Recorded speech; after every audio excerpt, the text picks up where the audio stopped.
thy mourning weeds. Lo, as the bark that hath discharged her freight returns with precious lading to the bay, from whence at first she weighed her anchorage, cometh Andronicus, bound with laurel boughs, to resalute his country with his tears. Stand gracious to the rights that we intend. Romans, of 25 valiant sons, behold, the poor remains, alive and dead. These that survive, that Rome reward with love, these that I bring unto their latest home, with burial amongst their ancestors. Ye Goths have given me leave to sheath my sword.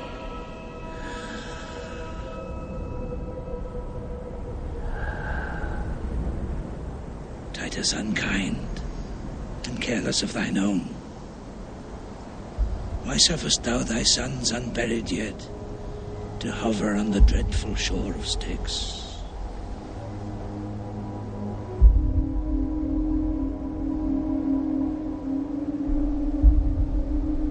Make way to lay them by their brethren.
O sacred receptacle of my joys, sweet cell of virtue and nobility,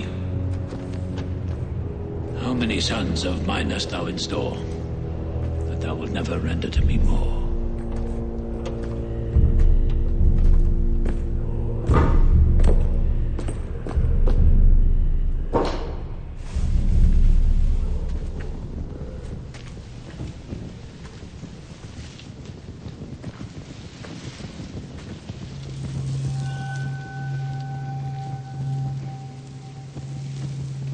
There greet in silence as the dead are wont, and sleep in peace, slain in your country's wars.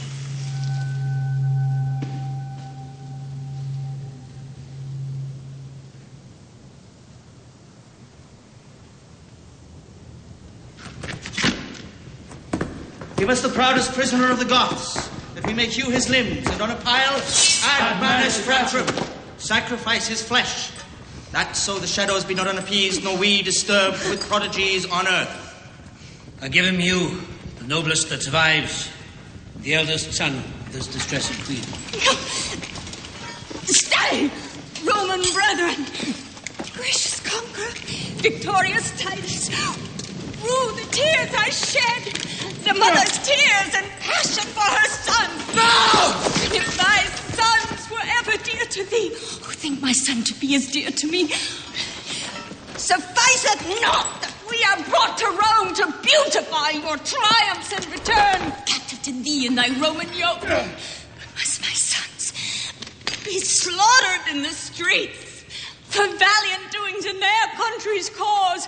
Or if to fight for king and common we were piety in thine, it is indeed. Andronicus, stain not thy tomb with blood. Wilt thou draw near the nature of the gods? Draw near them then and be merciful. Sweet mercy is nobility's true badge. Thrice noble Titus, spare my firstborn son. Patience yourself, madam, and pardon me. These are their brethren whom your Goths beheld, alive and dead. And for their brethren slain, religiously they ask a sacrifice. To this your son is marked. And die he must to appease their groaning shadows that are gone. Away with him and make a fire straight, and with our swords upon a pile of wood, let's hew his limbs, till they be clean consumed. Cruel, irreligious piety. Was ever Scythia half so barbarous? Boast not Scythia to ambitious Rome. Olympus goes to rest, and we survive to tremble under Titus' threatening looks. Stand resolved, but hope with all the gods may favor Tamara, the queen of gods, to quit these bloody wrongs upon their foes.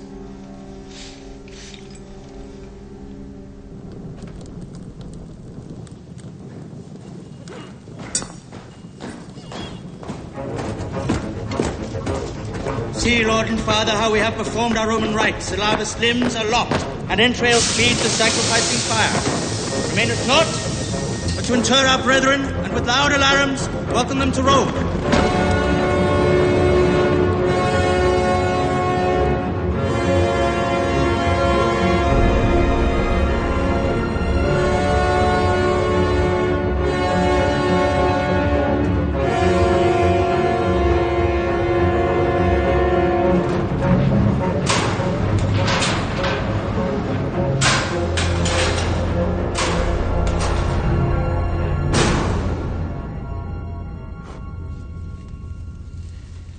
Peace and honor rest you here, my sons, secure from worldly chances and mishaps.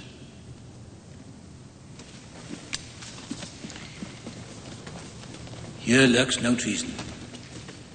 Here no envy swells. Here grow no damned drugs. Here are no storms, no noise, but silence and eternal sleep. In peace and honor rest you here, my sons. In peace and honor live Lord Titus long. My noble lord and father, live in fame. Lo, at this tomb my tributary tears I render for my brethren's obsequies. And at thy feet I kneel, with tears of joy shed on the earth for thy return to Rome. Bless me here with thy victorious hand. Kind Rome, that hast thus lovingly reserved the cordial of mine age to glad my heart.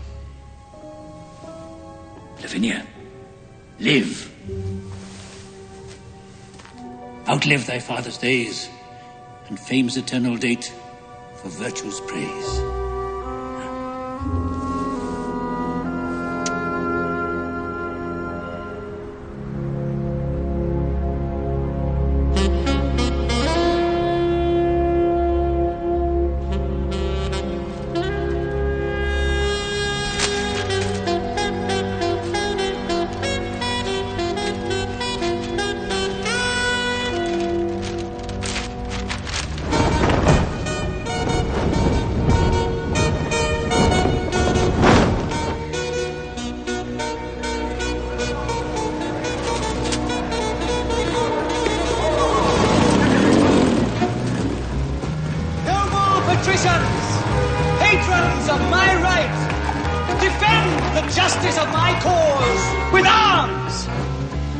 Countrymen, my loving followers, plead my successive title with your swords.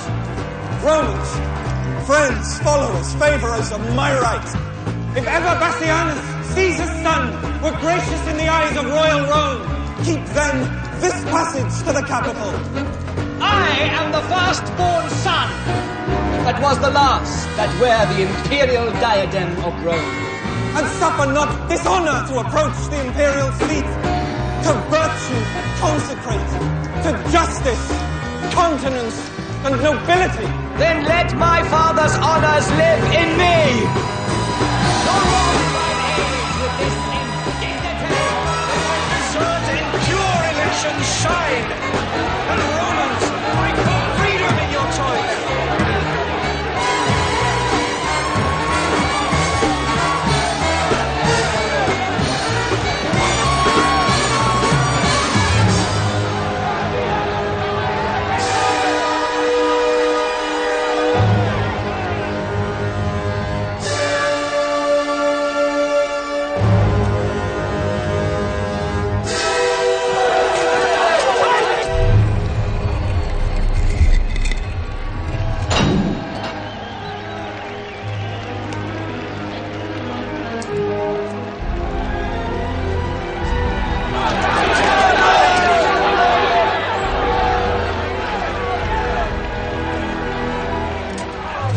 princes strive by factions and by friends ambitiously for rule and empery.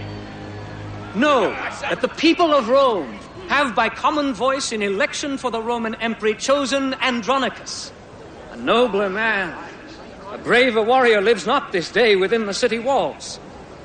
He, by the Senate, is a sighted home from weary wars against the barbarous Goths. Let us entreat, by honor of his name, that you withdraw you. Dismiss your followers, and, as suitors should, plead your deserts in peace and humbleness. Marcus Andronicus.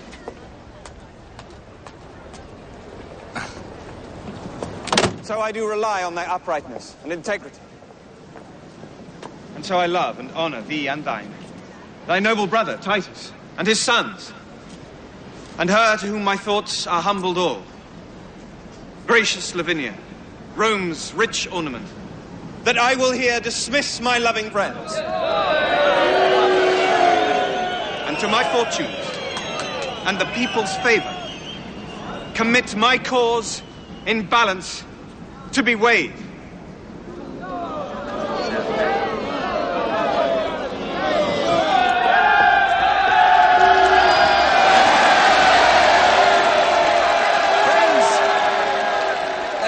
Thus forward in my right,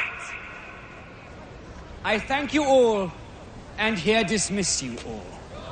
And to the love and favor of my country, commit myself, my person, and the cause!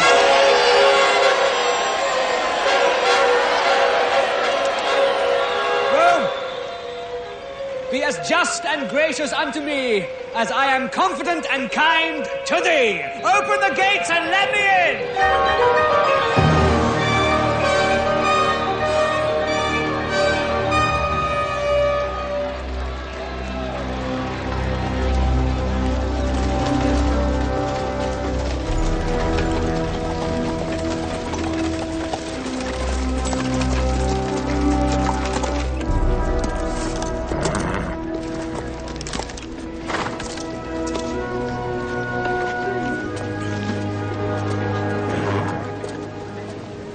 Long live Lord Titus, my beloved brother.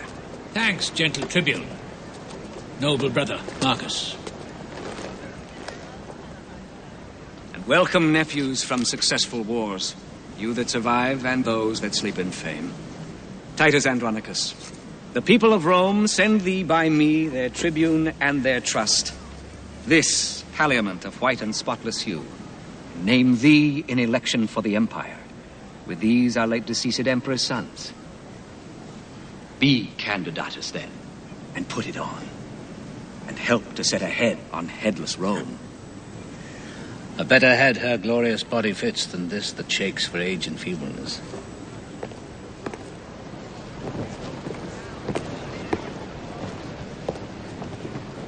Rome, I have been thy soldier 40 years, and led my country's strength successfully, and buried 21 valiant sons.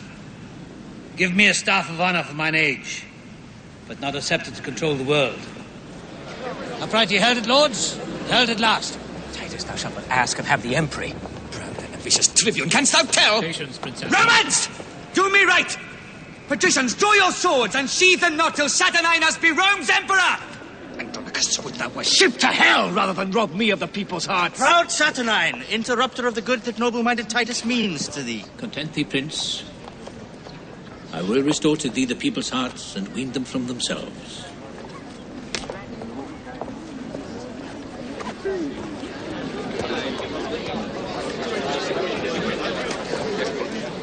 Andronicus, I do not flatter thee, but honor thee, and will do till I die. My faction, if thou strengthen with thy friends, I will most thankful be.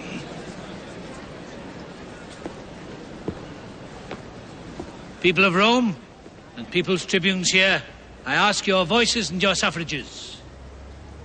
Will you bestow them friendly on Andronicus?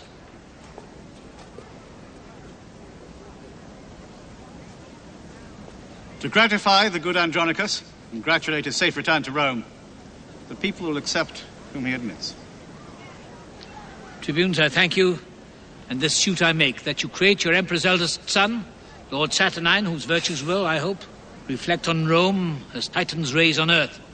Then if you will elect by my advice, crown him and say, long live our Emperor! Long live our Emperor Saturnine!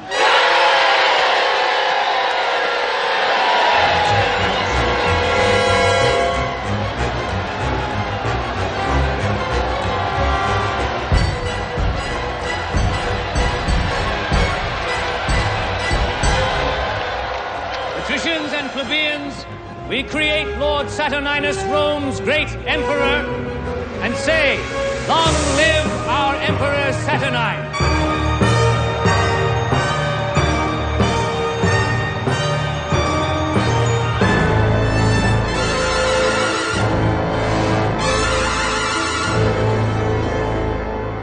Titus Andronicus, for thy favours done to us in our election this day, I give thee thanks in part of thy deserts, and will with deeds requite thy gentleness.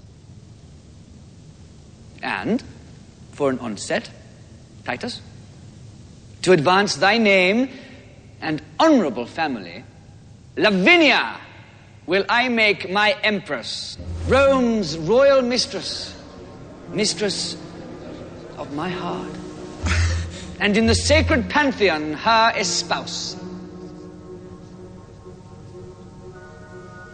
Tell me, Andronicus, doth this motion please thee? It doth, my worthy lord, and in this match I hold me highly honoured of your grace.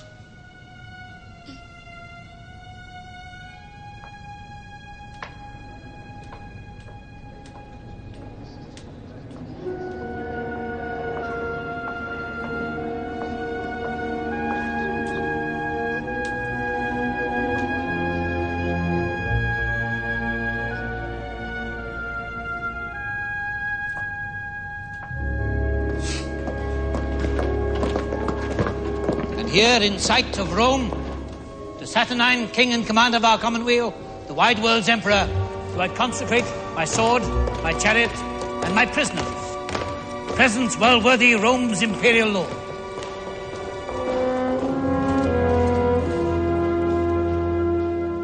Thanks, noble Titus, father of my life. How proud I am of thee and of thy gifts, Rome shall record.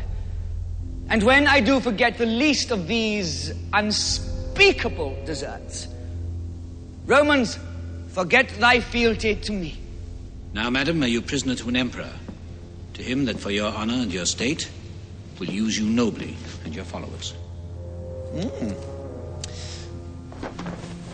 A goodly lady, trust me, of the hue that I would choose, were I to choose anew.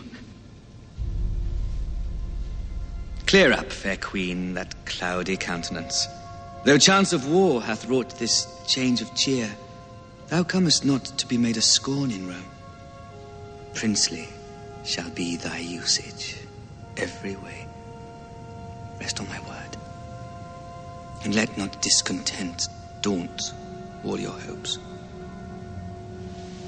Madam, he that comforts you can make you greater than Queen of Goths. Lavinia, you are not displeased with this? Not I, my lord. Sith true nobility warrants these words and princely courtesy. Thanks, sweet Lavinia. Romans, let us go. Ransomless here, we set our prisoners free. Proclaim our honours, lords, with trump and drum.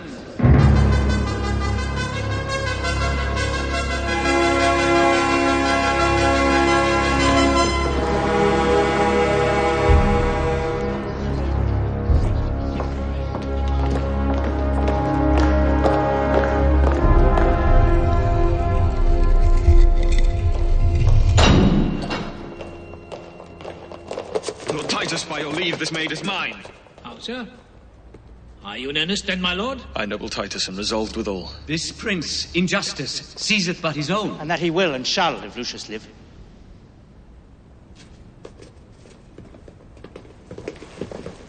Traitors avaunt. Where is the Emperor's guard? Treason, my lord. Lavinia surprised. Surprised? By whom? By him that justly may bear his betrothed from all the world away. Fear not, my lord. I'll soon bring her back.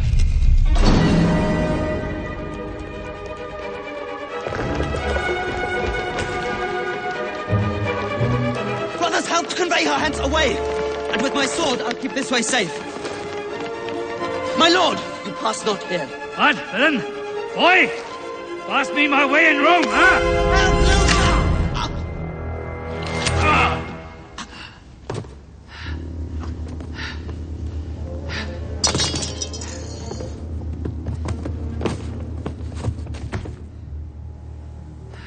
My lord, you are unjust!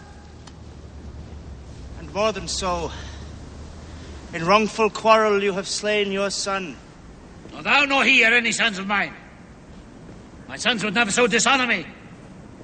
Traitor! Restore Lavinia to the Emperor. Dead, if you will, but not to be his wife. That is another's lawful, promised love.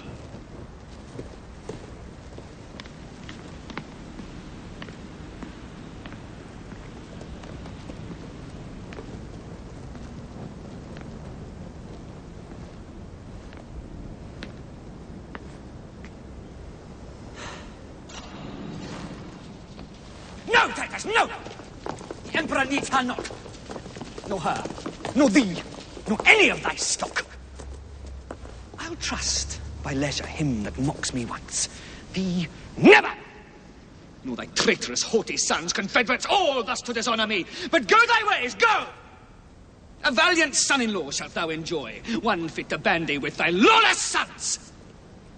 And therefore, lovely Tamara, Queen of Goths, if thou be pleased with this my sudden choice, behold, I choose thee, Tamara, for my bride, and will create thee Empress of Rome. Speak, Queen of Goths, dost thou applaud my choice?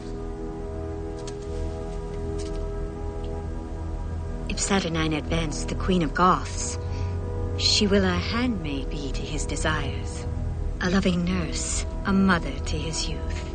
Ascend, fair queen, to the Pantheon.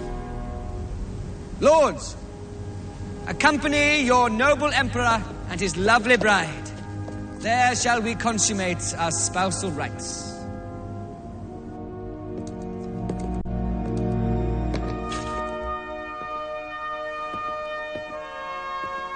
Titus, when wert thou wont to walk alone, dishonoured thus and challenged of wrongs?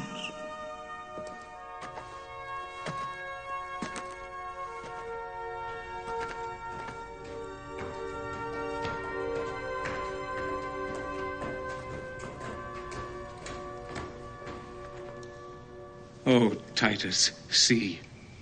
Oh, see what thou hast done.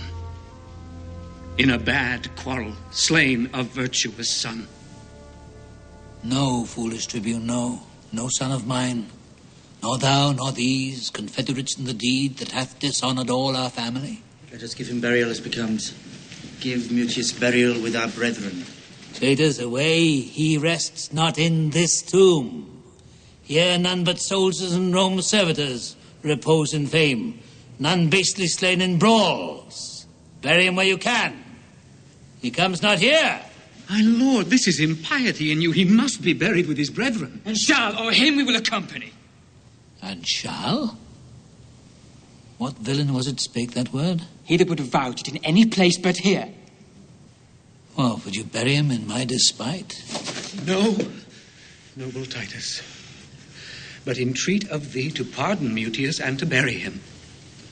Marcus, even thou hast struck upon my crest, and with these boys mine honour thou hast wounded. My foes I do repute you, every one. So trouble me no more, but get you gone. He is not with himself. Let us withdraw. Not I, till Mutius's bones be buried.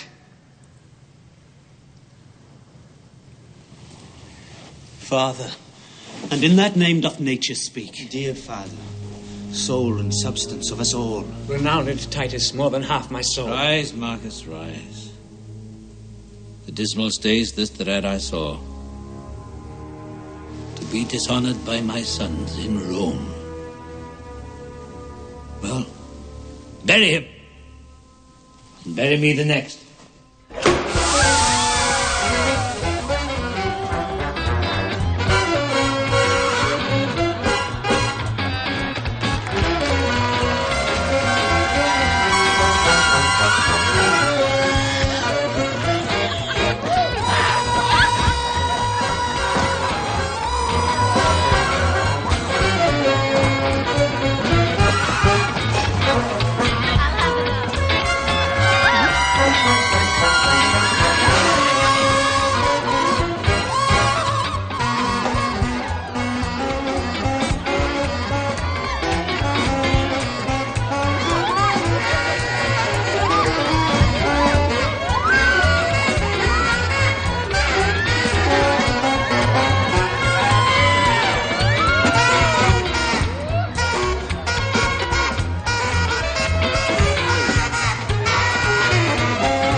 So, Bassianus, you have played your prize.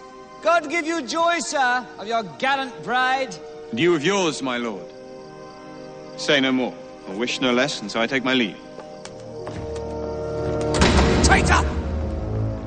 If Rome have law, or we have power, thou and thy faction shall repent this rape. Rape?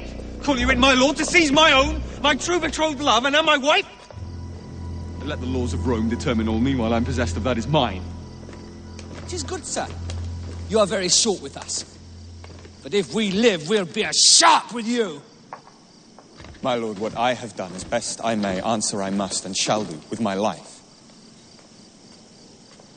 This noble gentleman, Lord Titus here, is in opinion and in honor wrong. That in the rescue of Lavinia with his own hand did slay his youngest son in zeal to you. Receive him then to favor Saturnine. Prince Bassianus, leave to plead my deeds. 'Tis thou and those that have dishonored me. Rome and the righteous heavens be my judge, how I have loved and honored Saturnine. I could do no more. My worthy lord, if ever Tamara were gracious in those princely eyes of thine, then hear me speak indifferently for all, and at my suit, sweet, pardon what is past. Oh, madam, be dishonored openly and basely put it up without revenge. Not so, my lord. The gods of Rome forfend I should be authored to dishonor you. But on mine honor, dare I undertake for good Lord Titus, innocence and all, whose fury not dissembled speaks his griefs. Then at my suit, look graciously on him. Lose not so noble a friend on vain suppose. My lord, he ruled by me be won at last. Dissemble all your griefs and discontents. You are but newly planted in your throne. Lest then the people and patricians too upon a just survey take Titus' part, and so supplant you for ingratitude. Yield at entreats, and then let me alone. I'll find a day to massacre them all, and raise their faction and their family, the cruel father and his traitorous sons to whom I sued for my dear son's life, and make them know what 'tis to let a queen kneel in the streets and beg for grace in vain. Come, sweet Emperor. Come, Andronicus. Take up this good old man and cheer the heart that dies in tempest of thy angry frown. Rise, Titus, rise. My empress hath prevailed. I thank your majesty. And her, my lord. And let it be mine honor, good my lord, that I have reconciled your friends and you. For you, Prince Bassianus, I have passed my word and promise to the Emperor that you will be more mild and tractable. And fear not, lords. And you, Lavinia, by my advice, all humbled on your knees, you shall ask pardon of his majesty. We do. And vow to heaven and to your highness that what we did was mildly as we might, tendering our sister's honor and our own. That, on mine honor, here I do attest. Away and talk not. Trouble us no more. Nay, nay, sweet Emperor, we must all be friends. The tribune and his nephews kneel for grace. I will not be denied. Sweetheart, look back.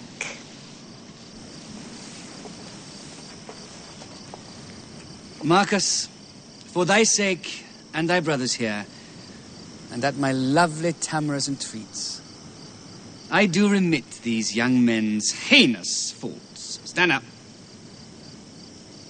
Lavinia, though you left me like a churl, I found a friend.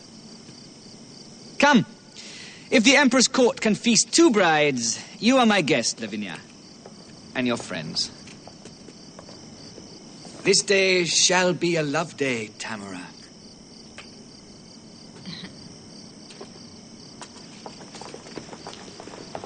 Tomorrow, and it please your majesty, to hunt the panther and the hart with me. Be it so, Titus. And Gramercy too.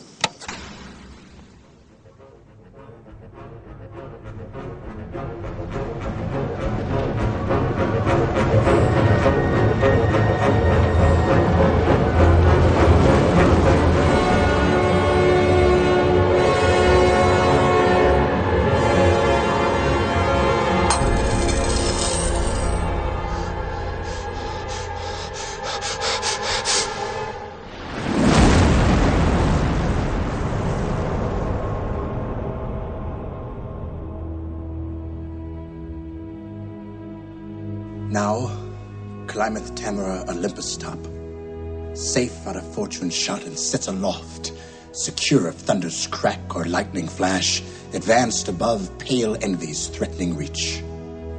As when the golden sun salutes the morn, and having gilt the ocean with its beams, gallops the zodiac in its glistering coach and overlooks the highest peering hills. So Tamara, upon her wit doth earthly honor wait, and virtue stoops and trembles at her frown.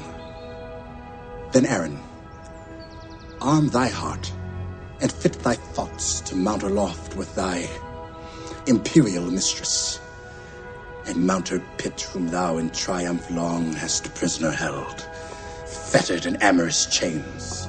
Away with slavish weeds and servile thoughts. I will be bright and shine and pearl and gold to wait upon this new-made empress. To wait, said I? To wanton with this queen, this goddess, this Semiramis, this nymph, this siren that will charm Rome's Saturnine and see his shipwreck and his commonweals. Oh, what storm is this?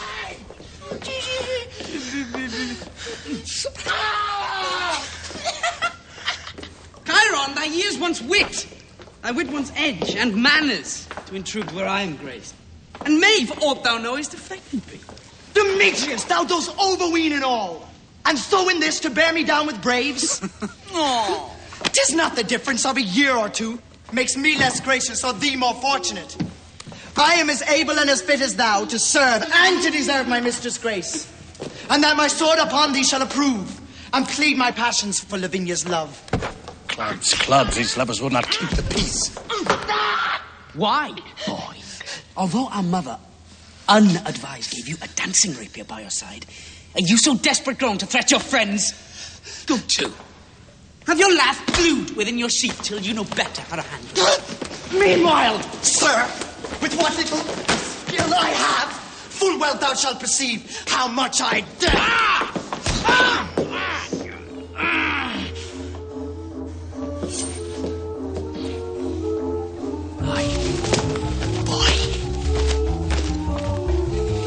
So brave.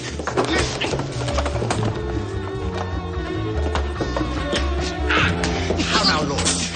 Here in the Emperor's palace, dare you draw and maintain such a quarrel openly? Full well I wot the ground of all this grudge. I would not for a million of gold the cause were known to them it most concerns. Nor would your noble mother for much more be so dishonored in the court of Rome. For shame put Not I! Till I've sheathed my rapier in his bosom! And withal thrust these reproachful speeches down his throat that he hath breathed in my dishonor here. For that I am prepared and full resolved. Foul-spoken coward, that thunderest with thy tongue, and with thy weapon nothing darest perform. Away, I say! Now by the gods that warlike Goths adore, this petty brabbler will undo us all. Why, lords, think you not how dangerous it is to step upon a prince's right? What, is Lavinia then become so loose, or Bassianus so degenerate that for her love such quarrels may be broached without controlment, justice, or revenge? Young lords, beware. And should the Empress know this discord's ground, the music would not please. I care not, I, knew she and all the world.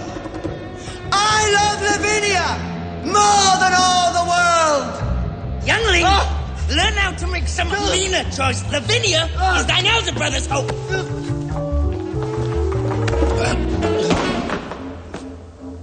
Why are ye mad? Or know you not in Rome how furious and impatient they be, and cannot brook competitors in love? I tell you, lords, you do but clutch your debts by this device. Aaron, 1,000 debts would I propose to achieve her whom I love. To achieve her? How? Why makest thou it so strange? She's a woman, therefore may be wooed. She is a woman, therefore may be won. She is Lavinia, therefore must be loved.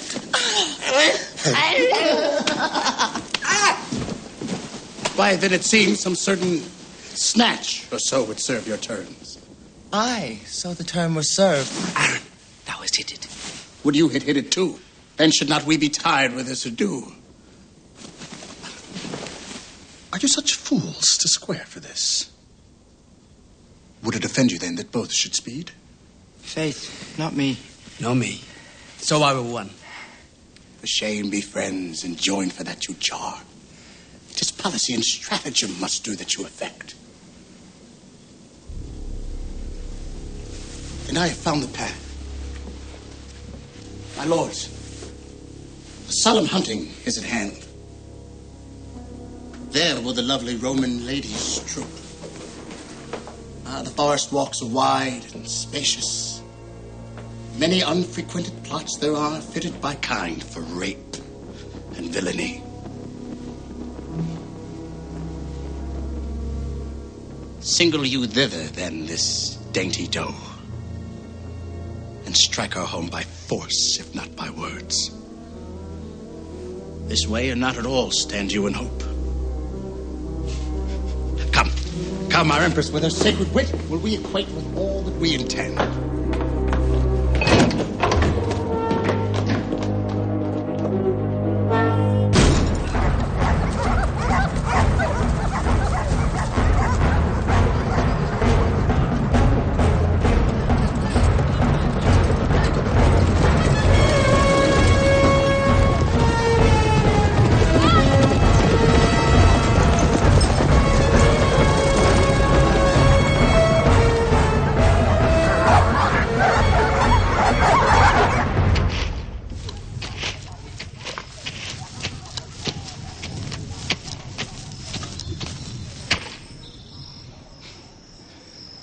He that had wit would think that I had none to bury so much gold under a tree, never after to inherit it. Let him that thinks of me so abjectly know that this gold must coin a stratagem, which, cunningly effected, will beget a very excellent piece of villainy. And so repose sweet gold for their unrest, and have their arms out of the Empress' chest.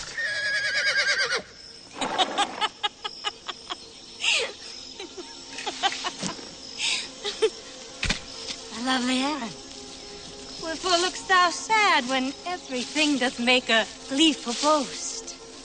Birds chant melody on every bush. The snake lies rolling in the cheerful sun. Green leaves quiver with a cooling wind. Under their sweet shade, Aaron, let us sit. And after conflict, we may, each wreathed in the other's arms, our pastimes done, possess a golden slumber, whilst hounds and horns and sweet melodious birds be unto us as is a nurse's song of lullaby to bring her babe asleep. Madam, though Venus govern your desires, Saturn is dominator over mine. Which signifies my deadly standing eye, my silence, and my cloudy melancholy. No, madam, these are no venereal signs. Vengeance is in my heart, death in my hand, blood and revenge are hammering in my head. Hark, Tamra, the empress of my soul, which never hopes more heaven than rests in thee. This is the day of doom for Bassianus. This Philomel must lose her tongue today. Thy sons make pillage of her chastity and wash their hands in Bassianus' blood.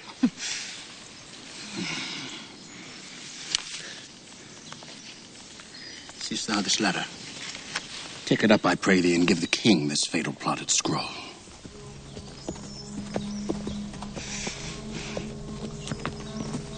Question me no more.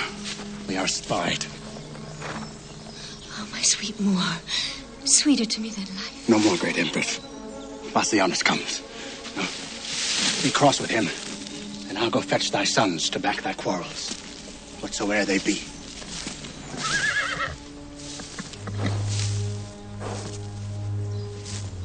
Who have we here? Rome's royal empress, unfurnished of her well-beseeming troop. Or is it Diane, habited like her, who hath abandoned her holy groves to see the general hunting in this forest? Saucy controller of our private steppes. Had I the power some say Diane had, thy temples should be planted presently with horns, as was Actaeon's, and the hound should drive upon thy new transformed limbs, unmannerly intruder as thou art. Under your patience, gentle empress, 'tis thought you have a goodly gift in horning, and to be doubted that your Moor and you are singled forth to try experiments. Jove shield your husband from his hounds today. 'Tis pity they should take him for a stag. Why are you sequestered from all your train, dismounted from your snow-white goodly steed, and wandered hither to an obscure plot, accompanied but with a barbarous Moor, if foul desire had not conducted you? And being intercepted in your sport, great reason that my noble lord be rated for sauciness. I pray you, let us hence, and let her joy her raven-coloured love. This valley fits the purpose passing well. The king, my brother, shall have notice of this. Good king, to be so mightily abused. Why have I patience to endure all this?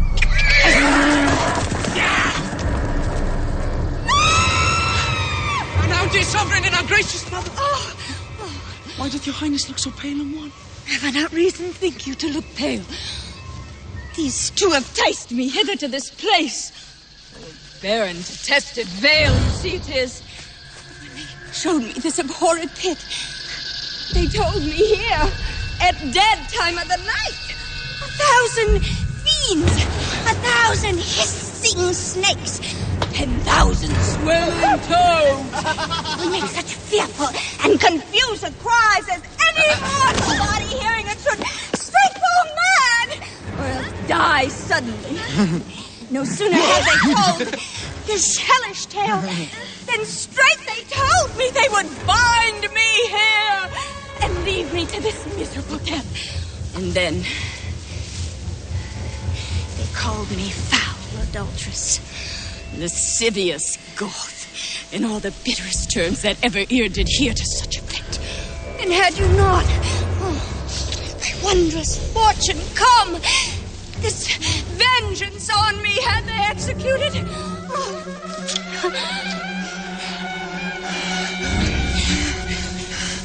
Revenge it, as you love your mother's life, or be ye not henceforth called my children. This is a witness that I am thy son. And this for me, Stockholm to show my strength.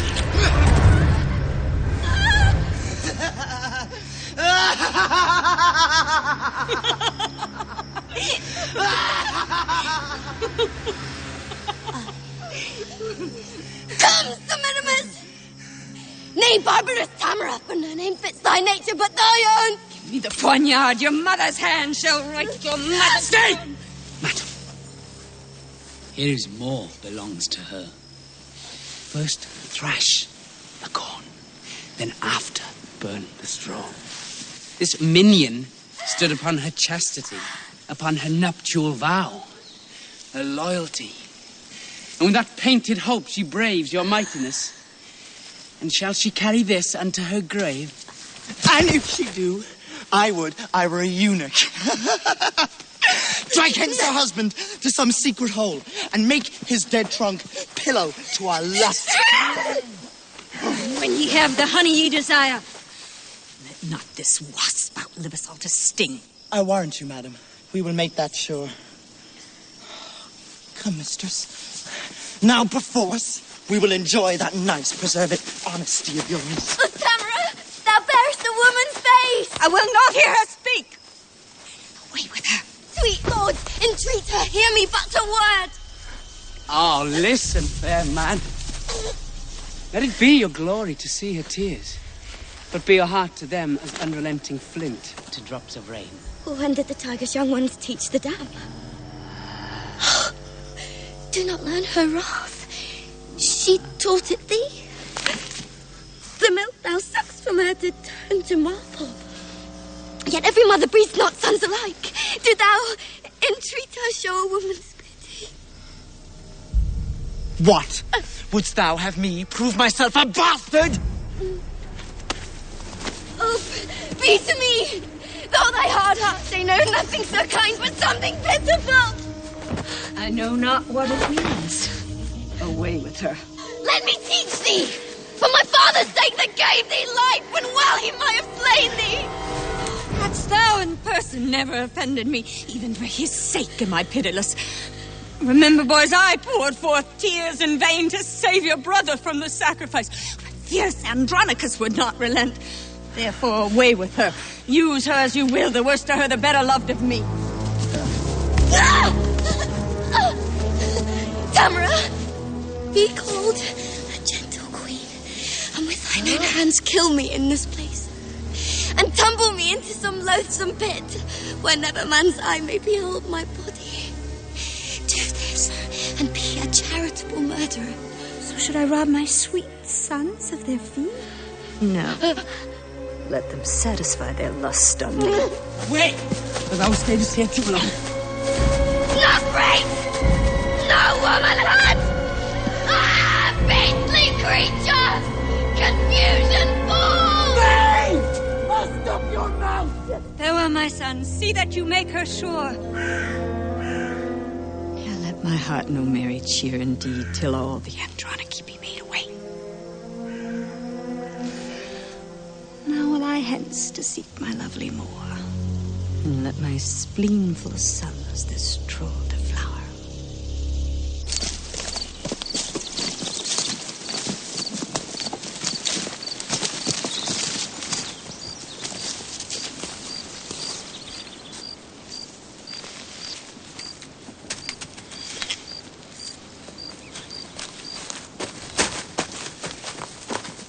Come on, my lords, the better foot before. Straight will I bring you to the loathsome pit, where I spied the tiger fast asleep. My sight is very dull, whate'er it bodes. And mine, I promise you. Were it not for shame, well could I leave our sport to sleep a while.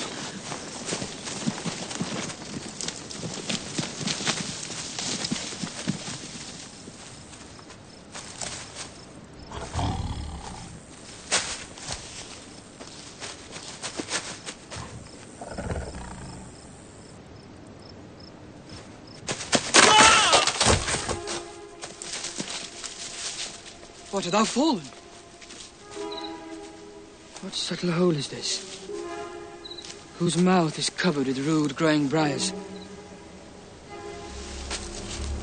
upon whose leaves are drops of new shed blood?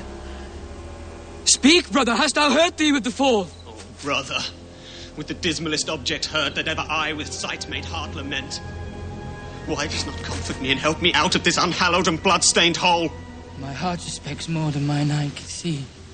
To prove thou hast a true divining heart, Aaron and thou look down into this den and see a fearful sight of blood and death. Aaron is gone. Lord Bassianus lies in Bruid here, all on a heap. Like to a slaughtered lamb. Oh, brother, help me!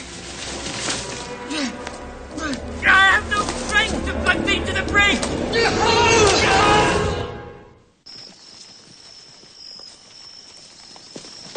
Along with me. I'll see what hole is here, and what he is that now is leapt into it.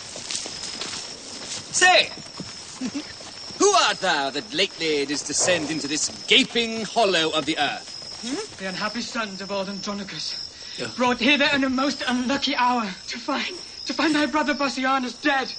My brother dead? I know thou dost but jest. He and his lady both are at the lodge. 'Tis not an hour since I left him there. Where's my lord the king? Here, Tamara. Thou grieved with killing grief. And where's thy brother Bassianus? Now to the bottom dost thou search my wound. Poor Bassianus here lies murdered. Then all too late I bring this fatal writ. And if we miss to meet him handsomely, sweet huntsman Bassianus 'tis we mean, do thou so much as dig the grave for him. Thou knowest our meaning. Look for thy reward. Among the nettles at the elder tree which overshades the mouth of that same pit where we decreed to bury Bassianus. Do this and purchase us thy lasting friends. O Tamara, was ever heard the like? This is the pit, and this the elder tree. Look, sirs, if you can find the huntsman out that should have murdered Bassianus here. My gracious lord, here is the bag of gold. 2 of thy whelps, fell curs of bloody kind, have here bereft my brother of his life. Sir, drag them from the pit unto the prison. There let them bide until we have devised some never heard of torturing pain for them. I, Emperor, upon my feeble knee, I beg this boon with tears not lightly shed, that this fell fault of my accursed sons, accursed if the fault be proved in them. If it be proved, you see it is apparent. Who found this letter? Tamra, was it you? Andronicus himself did take it up. Huh? I did, my lord. Yet let me be their bail, for by my father's reverend tomb I vow they shall be ready at your highness' will to answer their suspicion with their lives. Thou shalt not bail them. See thou follow me. Some bring the murdered body, some the murderers. Let them not speak a word. The guilt is plain. For by my soul, were there worse end than death, that end upon them should be executed.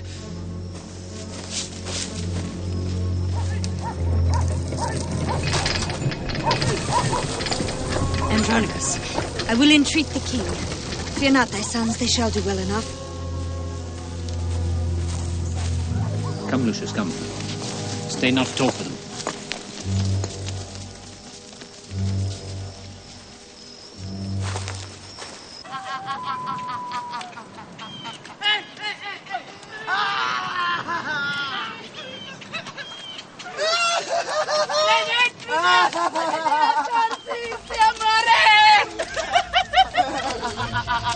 So now go tell!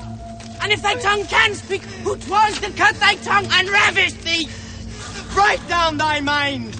bewray thy meaning so, and if thy thumbs will let thee play the scribe. Still inside the token she can scribe. Go home! Call for sweet water! Sweet water! Sweet water! Wash thy hands! She hath no tongue to call, nor hands to wash.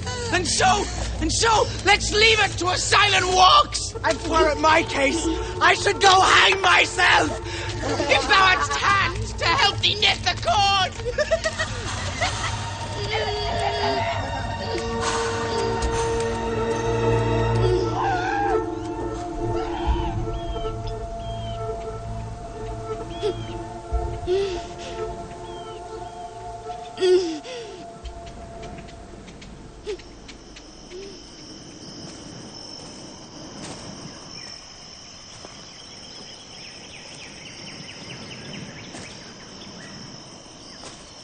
Who's this?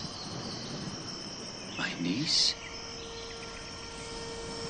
If I do dream, would all my wealth would wake me.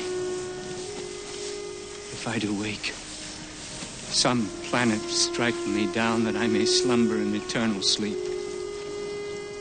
Speak, gentle niece. What stern, ungentle hands have lopped and hewed and made thy body bare of her two branches? Those sweet ornaments whose circling shadows kings have sought to sleep in. Why dost not speak to me?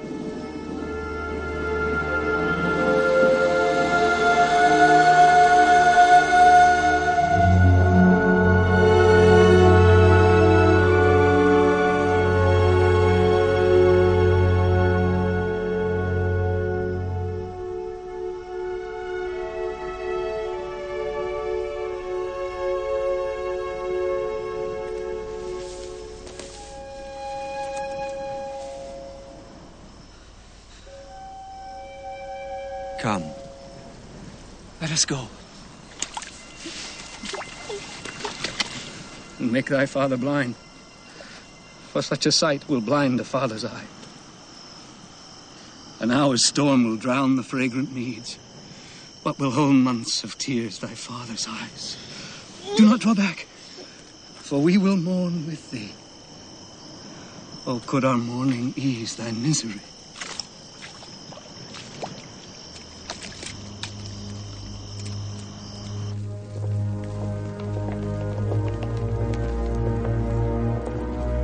Hear me, grave fathers, noble tribunes, stay.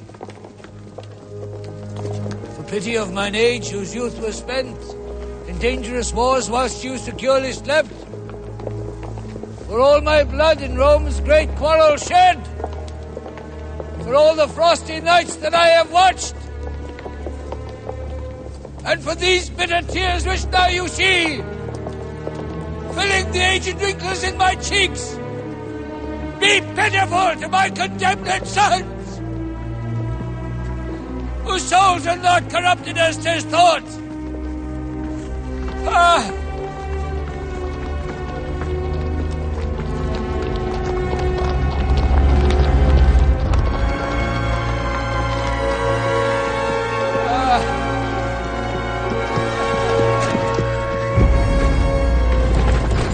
For 22 sons I never wept, because they died in honor's lofty bed. For these tribunes in the dust I write, my heart's deep languor and my soul's sad tears. Let my tears staunch the earth's dry appetite. My son's sweet blood will make it shame and blush.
earth. I shall befriend thee more with rain that shall distill from these two ancient urns than youthful April shall with all her showers. In summer's drought I'll drop upon thee still. In winter with warm tears I'll melt the snow and keep eternal springtime on thy face. So thou refuse to drink my dear son's blood.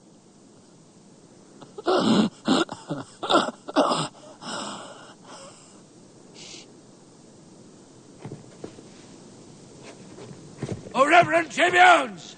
O gentle aged men! Unbind my sons! Reverse the doom of death! And let me say that never wept before by tears and now prevailing orators. O noble father, you lament in vain. The tribunes hear you not, no man is by. And you recount your sorrows to a stone!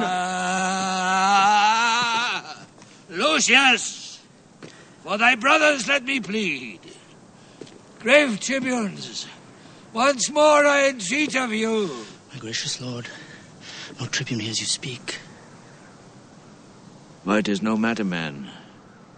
If they did hear, they would not mark me, or if they did mark, they would not pity me. Therefore I tell my sorrows to the stones. The stone is soft as wax, tribunes more hard than stones. A stone is silent and offendeth not. And tribunes with their tongues doom men to death. But wherefore standst thou with thy weapon drawn? To rescue my two brothers from their death, for which attempt, the judges have pronounced my everlasting doom of banishment. O happy man! They have befriended thee. Why, foolish Lucius, dost thou not perceive that Rome is but a wilderness of tigers?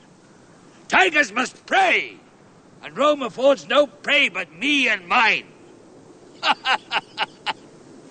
How happy art thou, then, from these devourers to be banished?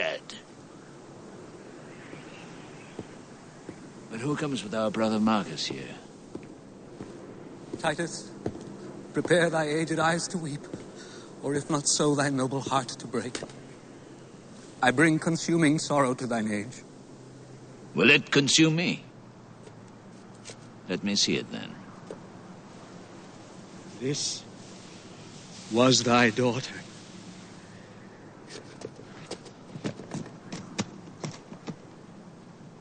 Why, Marcus, so she is. This object kills me. Big-hearted boy! Arise and look upon her! Speak, Lavinia. What accursed hand hath made thee handless in thy father's sight?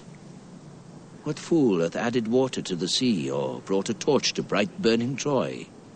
My grief was at the height before thou camest, and now like Nilus it disdaineth bounds. Give me a sword, I'll chop off my hands too, for they have fought for Rome and all in vain. In bootless prayer have they been held up, and they have left me to a feckless use. Now all the service I require of them is that the one will help to cut the other.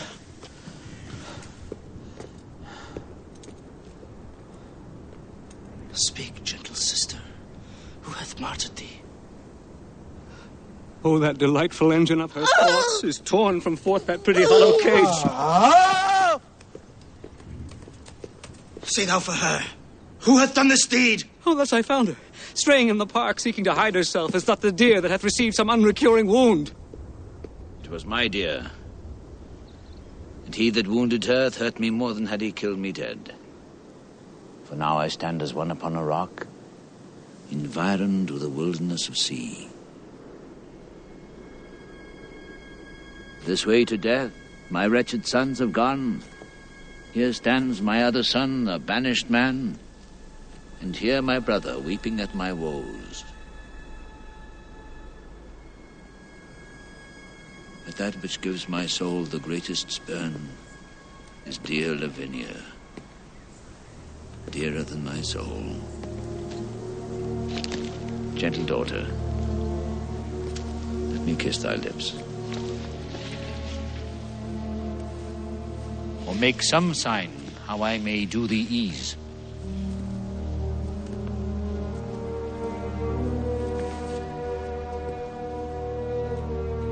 Shall thy good uncle and thy brother Lucius and thou and I sit round about some fountain, looking all downwards to behold our cheeks? Are they stained like meadows by a flood? Or shall we cut away our hands like thine, or shall we bite our tongues and in dumb shows pass the remainder of our hateful days? What shall we do? Let us that have our tongues plot some device of further misery, to make us wondered at in time to come.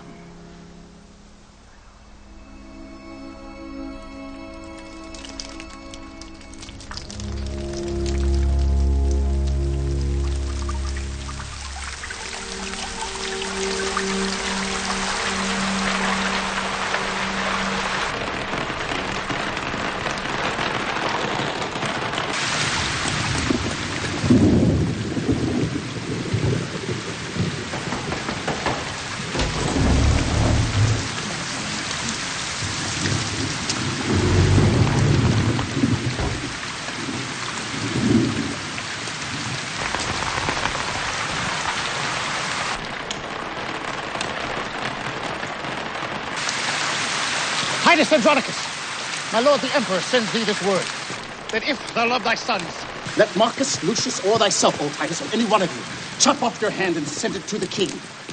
He, for the same, will send thee hither both thy sons alive, and that shall be the ransom for their fault. O gracious Emperor, O gentle errant, did ever raven sing so like a lark? With all my heart I'll send his majesty my hand. Good errant, wilt thou help to chop it off? Stay! Father! For that noble hand of thine that hath thrown down so many enemies shall not be sent. My hand will serve the turn. My youth can better spare my blood than you. Which And of your therefore hands hath mine not defended shall Rome save and my near the brother's loss of bloody life? battle axe? My hand hath been but idle. Let it serve to ransom my two nephews from their death. Nay, come, agree to whose hand shall go along, for fear they die before their pardon come. My hand shall go. By heaven, it shall not go. Now let me show a brother's love to thee. Agreed between you. I will spare my hand. Then I'll go fetch an axe. And I will use the axe.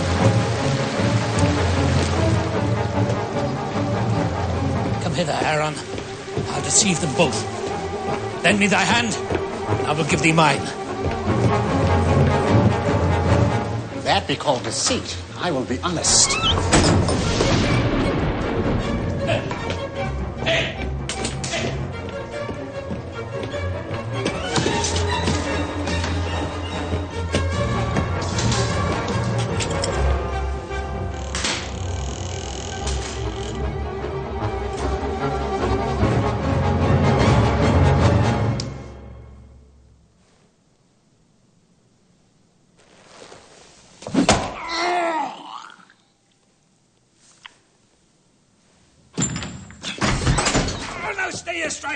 What shall be is dispatched.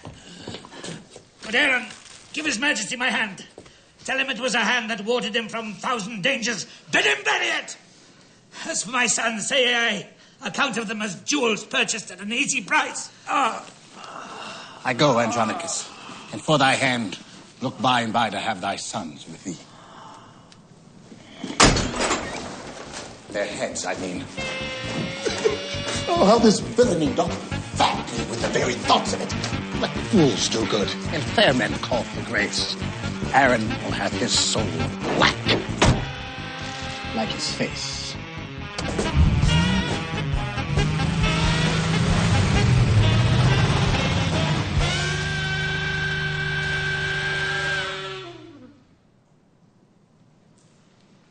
Oh, here I lift this one hand up to heaven, and bow this feeble ruin to the earth. If any power pities wretched tears, to that I call. What wouldst thou kneel with me? Do then, dear heart, for heaven shall hear our prayers, or with our sighs we'll breathe the welkin dim, and stain the sun with fog, as sometime clouds, when they do hug him in their melting bosoms. Oh, brother, speak with possibility, and do not break into these deep extremes. Are not my sorrows deep, having no bottom? then be my passions bottomless with him. But yet let reason govern thy lament. If there were reason for these miseries, then into limits can I find my woes! When heaven doth weep, doth not the earth overflow? If the winds rage, doth not the sea wax mad? Threatening the welkin with his big swollen face. Wouldst thou have a reason for this coil?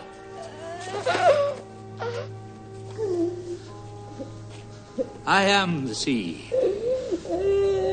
Hark how her sighs do blow. She is the weeping welkin, I the earth. Then must my sea be moved with her sighs. Then must my earth, with her continual tears, become a deluge overflowed and drowned. For why my bowels cannot hide her woes, but like a drunkard must I vomit them? Then give me leave. The losers will have leave to ease their stomachs with their bitter tongues.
Andronicus, ill art thou repaid for that good hand thou sent'st the Emperor. Here are the heads of thy two noble sons, and here's thy hand in scorn to thee sent back. And be my heart an ever-burning hell. These miseries are more than may be borne. That this sight should make so deep a wound, and yet detested life not shrink thereat. Alas, poor heart. That case is comfortless as frozen water to a starved snake. When will this fearful slumber have an end? Die, Andronicus. Thou dost not slumber. See, thy two sons' heads, thy warlike hand, thy mangled daughter here, thy other banished son, with this dear sight struck pale and bloodless, and thy brother I, even like a stony image, cold and numb. Ah, now no more will I control thy griefs. Rent off thy silver hair, thy other hand gnawing with thy teeth, and be this dismal sight the closing up of our most wretched eyes. Now is a time to storm. Why art thou still? Why dost thou laugh?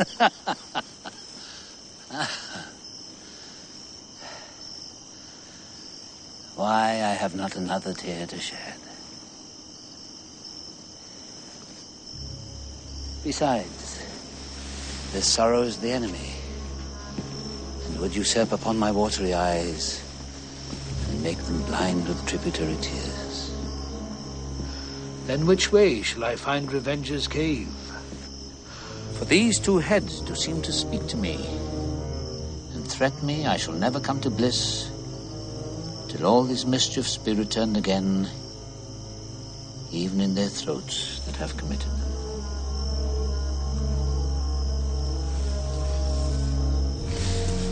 Now let me see what task I have to do.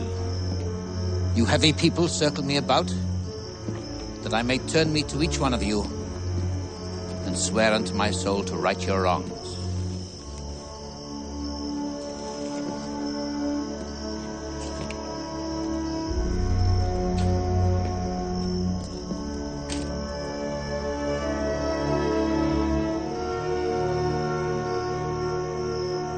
vow is made.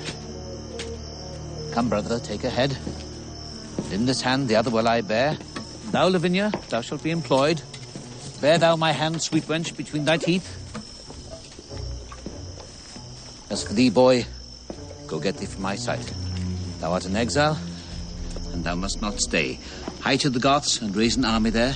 And if you love me, as I think you do, let's kiss and part. For we have much to do.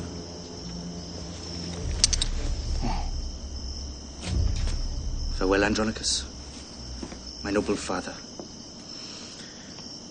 The woefulest man that ever lived in Rome.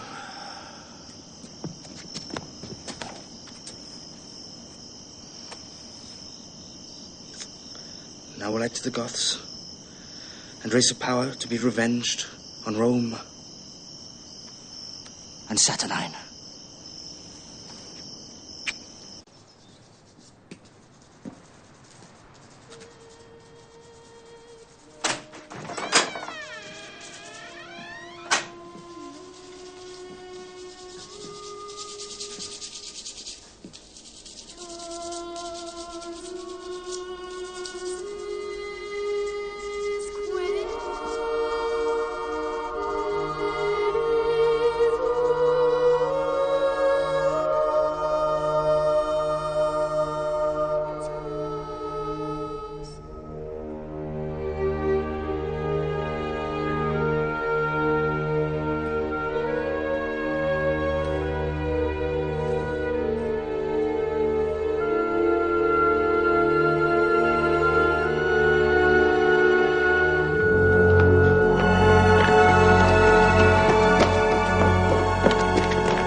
So, now sit and look you eat no more than will preserve just so much strength in us as will revenge these bitter woes of ours.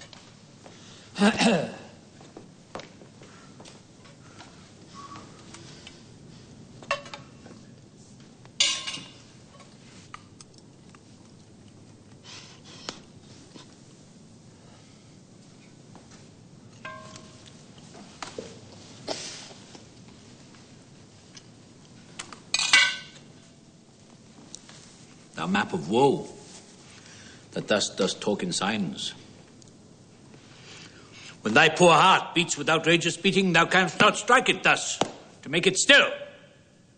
Wound it with sighing, girl, kill it with groans. Or get some little knife between thy teeth, and just against thy heart make thou a hole, that all the tears that thy poor eyes let fall may run into that sink, and soaking in, drown the lamenting fool in sea salt tears. Fie, brother, fie. Teach her not thus to lay such violent hands upon her tender life. How now, has sorrow made thee dote already? Or handle not the theme to talk of hands, Lest we remember still that we have none. Come, let's fall to.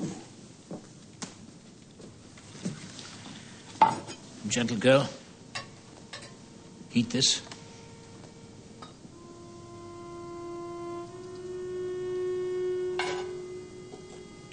Here is no drink.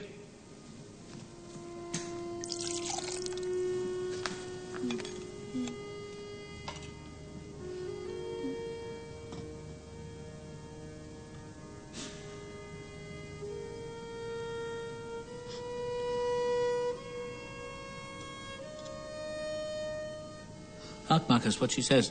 I can interpret all her martyred signs. She says she drinks no other drink but tears. Speechless complainer, I will learn thy thought. Thou shalt not sigh nor hold thy stumps to heaven, Nor wink, nor nod, nor kneel, nor make a sign, but I of these will wrest an alphabet, and by still practice learn to know thy meaning.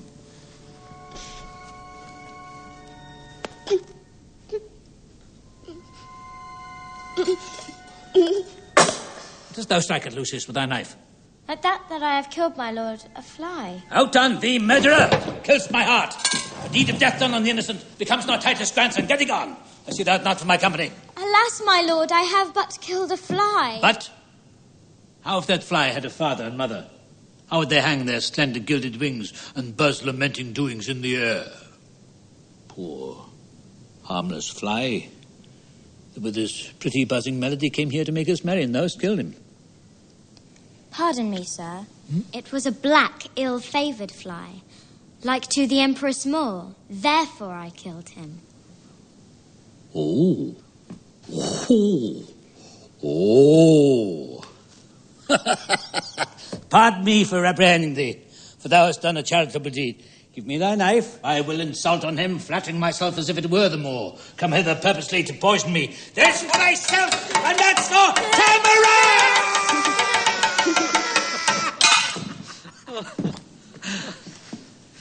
Ah, sirrah.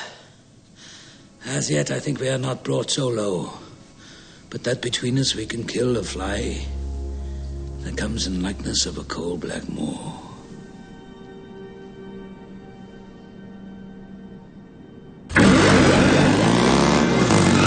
Hey, baby, wanna go for a ride?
See how swift she comes. Alas, sweet aunt, I know not what you mean. Stand by me, Lucius. Do not fear thine aunt. Now, Lavinia, what means this? Soft so swiftly she turns the leaves. Help her! What would you find? Lavinia, shall I read? This is the tragic tale of Philomel, and treats of Tereus' treason and his rape. See, brother, see. Note how she quotes the leaves. Lavinia, wert thou thus surprised, sweet girl, ravished and wronged as Philomela was? Forced in the ruthless, vast and gloomy wood? Aye, such a place there is where we did hunt. Oh, why should nature build so foul a den, unless the gods delight in tragedies? Give sign, sweet girl. What Roman lord it was durst do this deed?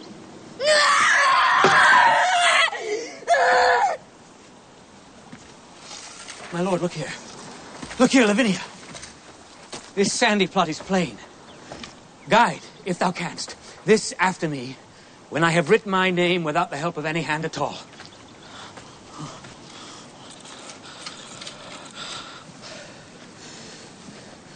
Write thou, good niece, and here display at last what God will have discovered for revenge. Cursed be the heart that forced us to this shift.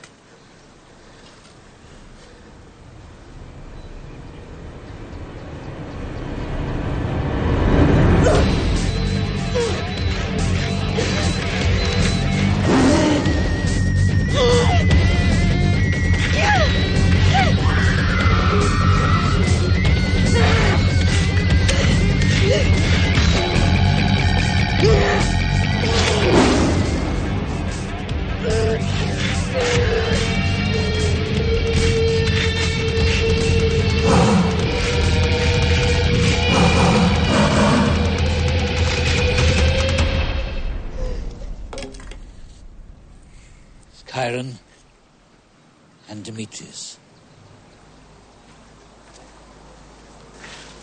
My lord, kneel down with me. Kneel, Lavinia. Kneel, sweet boy, and swear with me that we will prosecute by good advice mortal revenge upon these traitorous Goths, and see their blood, or die with this reproach. 'Tis sure enough, and you know how. But if you hunt these bear whelps, then beware. You're a young huntsman, Marcus, let alone. Come, go with me into mine armory, Lucius. I'll fit thee, and with all my boys shall send from me to the Emperor's sons presents that I intend to send them both. Come, thou do my message, will thou not? I with my dagger in their bosoms, grandson. No, not so. I'll teach thee another course.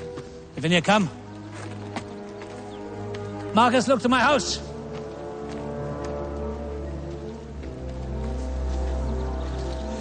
Oh, heavens. Can you hear a good man groan and not relent or not compassion him? Marcus, attend him in his ecstasy, that hath more scars of sorrow in his heart than foeman's marks upon his battered shield, but yet so just that he will not revenge. Revenge, ye heavens, for old Andronicus.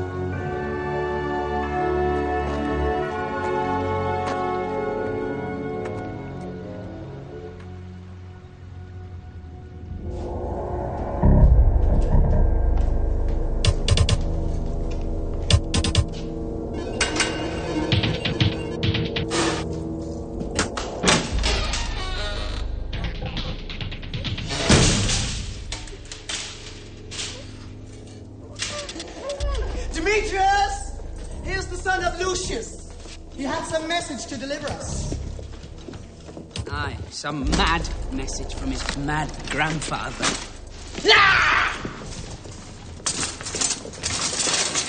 My lord, with all the humbleness I may, I greet your honours from Andronicus. Gramsci, lovely Lucius, what's the news? My grandsire, well advised, hath sent by me the goodliest weapons of his armoury to gratify your honourable youth. The hope of Rome, for so he bid me say, and so I do.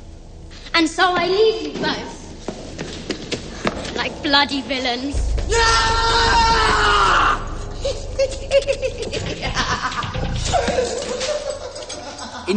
Intige vitae, scelerisque purus, non eget, Mauri Iaculis, nec arcu. Nec arcu? Oh, 'tis a verse in Horace. I know it well. He who is pure of life and free of sin needs no bow and arrow of the moor. Aye, just. A verse in Horace. Right, you have it. Now, what a thing it is to be an ass. 'Tis no sound jest. The old man hath found their guilt and sends them weapons wrapped about with lines that wound beyond their feeling to the quick. But were our witty empress well afoot, she would applaud Andronicus' conceit. But let her rest in her unrest a while. Come, let's go and pray to all the gods to aid our mother in her labor pains. Pray to the devils. The gods have given us over. Why do the Emperor's trumpets flourish thus? Oh, be like for joy, the Emperor hath a son. Soft, who comes here? Good morrow, lords. Oh, tell me, did you see Aaron the Moor? Well, more or less. A narrow wit it all. Here Aaron is. And what with Aaron now? Gentle Aaron, we are all undone. Now help, or woe betide thee evermore. Caterwauling dost thou keep? What dost thou rap and fumble in thine arms? Oh, that which I would hide from heaven's eye, our empress' shame and stately Rome's disgrace. She is delivered, Lord. She is delivered. To whom? I mean, she is brought to bed. Well, God will give her good rest. What hath he sent her? A devil. Why, then she is the devil's dam. A joyful issue. A joyless, dismal, black and sorrowful issue. Here is the babe, as loathsome as a toad, amongst the fairest breeders of our clime. The Empress sends it thee, thy stamp, thy seal, and bids thee christen it with thy dagger's point. Zounds, you whore! Is black so base a hue? Sweet blouse, you are beauteous blossom sure. Villain, what hast thou done? That which thou canst not undo. Thou hast undone our mother. Villain, I have done thy mother. And therein, hellish dog, thou hast undone her! Accursed the offspring of so foul a fiend. It shall not live. It shall not die. Aaron, it must. The mother wills it so. What? Must it, nurse? Then let no man but I do execution on my flesh and blood. I'll broach the tadpole on this rapier's point. Nurse, give it me! My sword shall soon dispatch it. Sooner this sword shall plow thy bowels up. Stay, murderous villains! Will you kill your brother? Now, by the burning tapers of the sky that shone so brightly when this boy was got, he dies upon my scimitar's sharp point that touches this, my firstborn son and heir. What, ye sanguine, shallow-hearted boys? Ye white-lined walls, ye alehouse painted sides. Coal black is better than another hue, in that it scorns to bear another hue. For all the water of the ocean could never turn a swan's black legs to white, although she lave them hourly in the flood.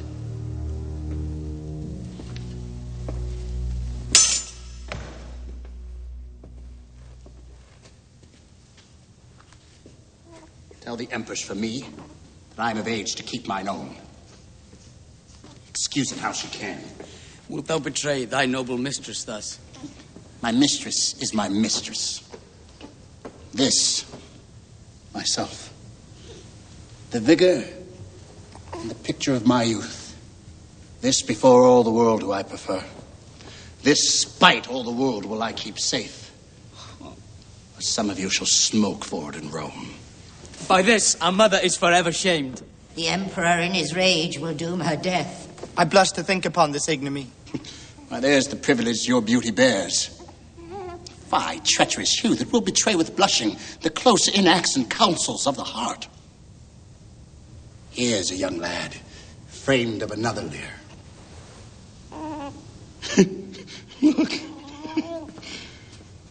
Look how the black slave smiles upon the father. As who should say, old lad, I am thine own. Aaron, what shall I say unto the Empress? Advise thee, Aaron, what is to be done, so that we may all subscribe to thy advice. Save thou the child, so we may all be safe. And sit we down, and let us all consult. My son and I will have the wind of you. Keep there.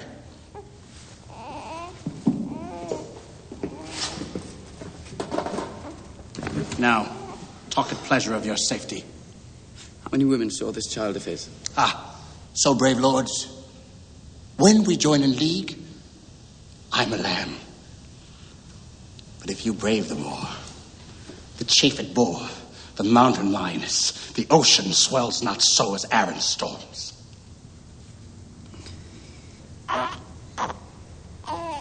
But say again, how many saw the child? Cornelia the midwife, and myself, and no one else but the delivered Empress. The Empress, the midwife, and yourself. Two may keep counsel when the third's away. Go to the Empress. Mm-hmm. Tell her this I said.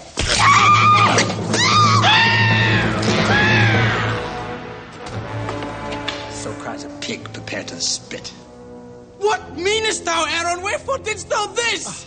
Lord, sir, 'tis a deed of policy. What? Shall she live to betray this guilt of ours? A long-tongued, babbling gossip? No, lords, no. Hark you, lords.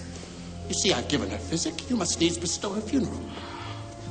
fields are near, you are gallant grooms. This done, make sure you take no longer days, but send the midwife presently to me. The midwife and the nurse well made away. Then let the ladies tattle what they please. Aaron, I see thou wilt not trust the air with secrets.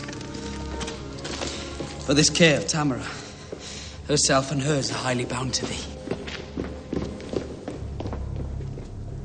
Now to the Goths.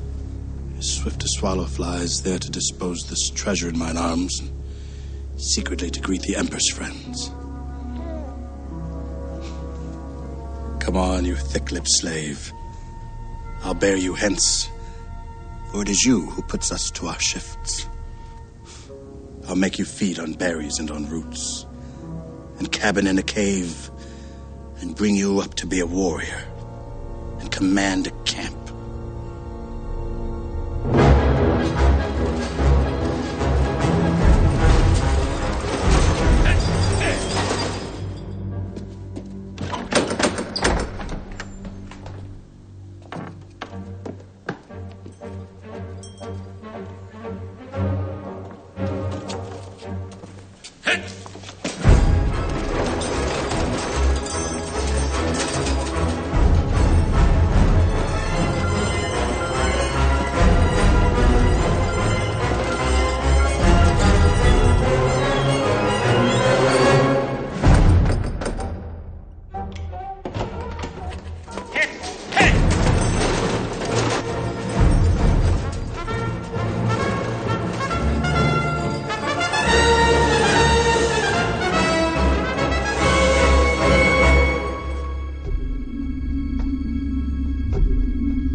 Come, Marcus, come. Kinsman, this is the way. Sir, boy. Now let me see your archery. Look, you draw home enough and 'tis there, straight. The goddess of justice has left the earth. Be you remembered, Marcus. She's gone.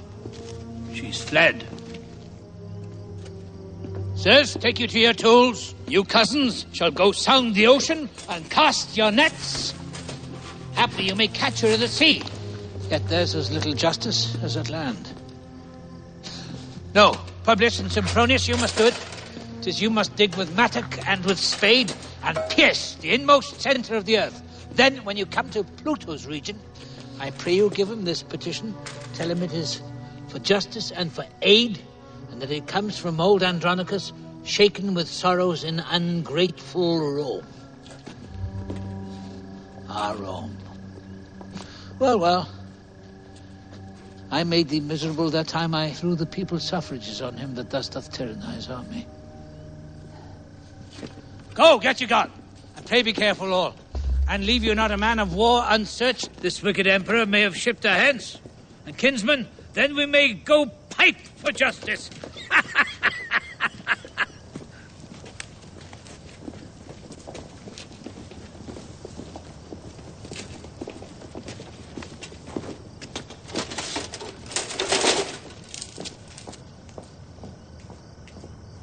Oh, Publius. Is not this a heavy case to see thy noble uncle thus distract? Therefore, my lord, It highly us concerns by day and night to tend him carefully and feed his humour kindly as we may, till time begets some careful remedy. Kinsman, his sorrows are past remedy. Publius, how now? How now, my masters? You're a good archer, Marcus. Come to this gear. And Jovem, that's for you.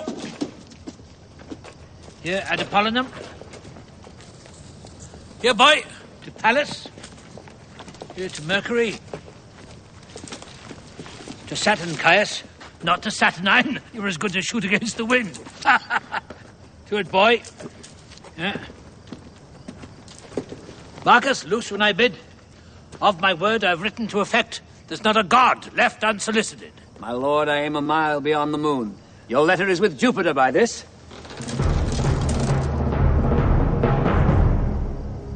Marcus, we are but shrubs. No cedars we. No big-boned men framed of the Cyclops' size. But metal, Marcus, steel to the very back. Yet wrung with wrongs more than our backs can bear.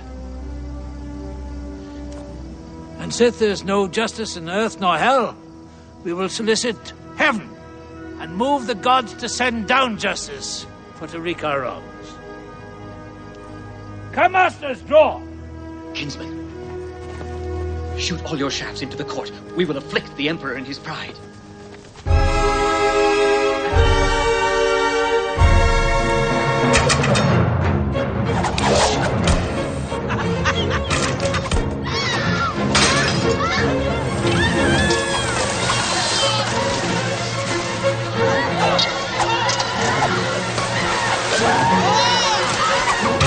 Good boy, in Virgo's lap. Give it Pallas.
Confronted thus, and for the extent of equal justice, used in such contempt!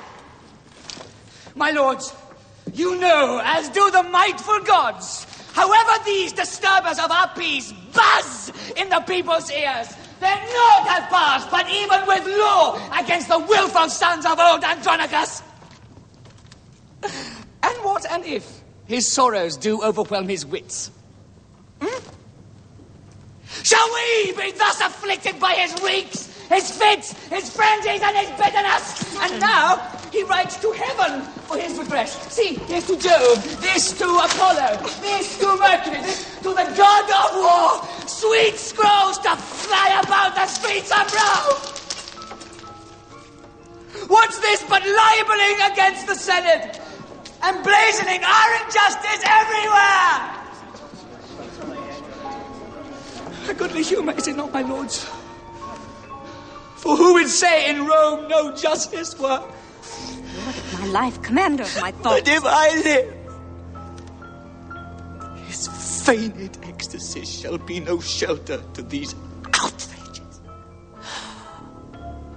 But he and his shall know that justice lives in Saturnina's health, whom if she sleep, he'll so awake as she in fury shall cut off the proud conspirator that lives.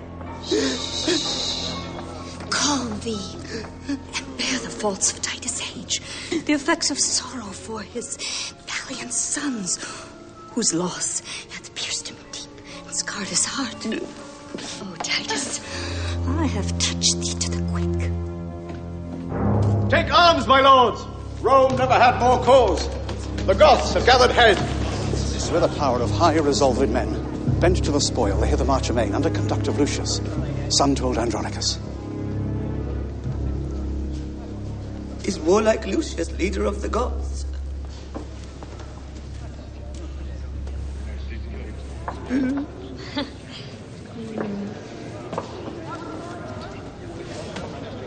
Aye, now begins our sorrows to approach. 'Tis he the common people love so much. Myself have often heard them say, when I have walked like a private man, that Lucius' banishment was wrongfully, and that they have wished that Lucius were the emperor.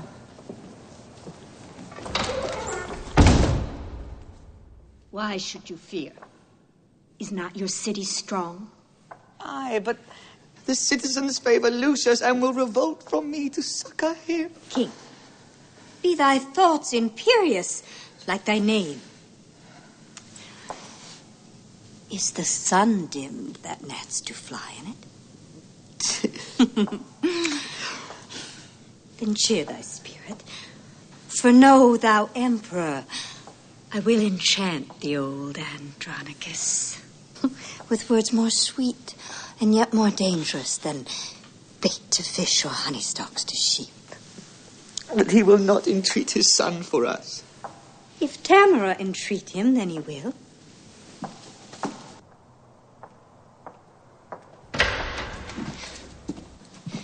Go thou before, be our ambassador. Say that the emperor requests a parley of warlike Lucius, and appoint the meeting even at his father's house, the old Andronicus. Emilius, do this message honorably. And if he stand on hostage for his safety, bid him demand... What pledge shall please him best? Your bidding shall I do effectually.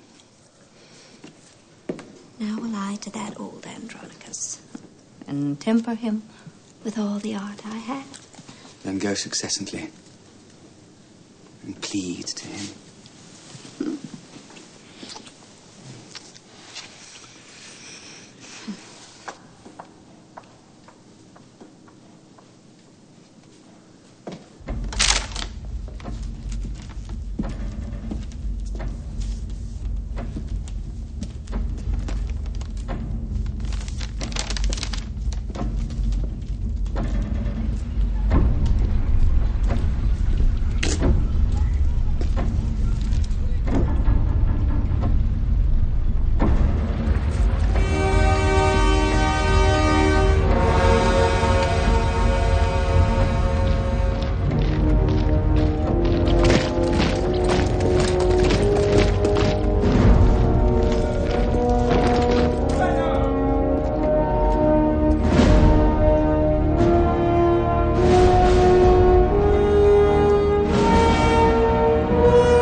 Approved warriors, and my faithful friends, I have received letters from great Rome, which signify what hate they bear their emperor, and how desirous of our sight they are. Therefore, great lords, be as your titles witness, imperious and impatient of your wrongs, and wherein Rome hath done you any scathe, let him make treble satisfaction. Brave slip sprung from the great Andronicus, whose name was once our terror, now our comfort, whose exploits and honorable deeds ingrateful Rome requites with foul contempt. Be bold in us. We'll follow where thou leadst, and be avenged on cursed Tamara. And as he says, so say we all with him!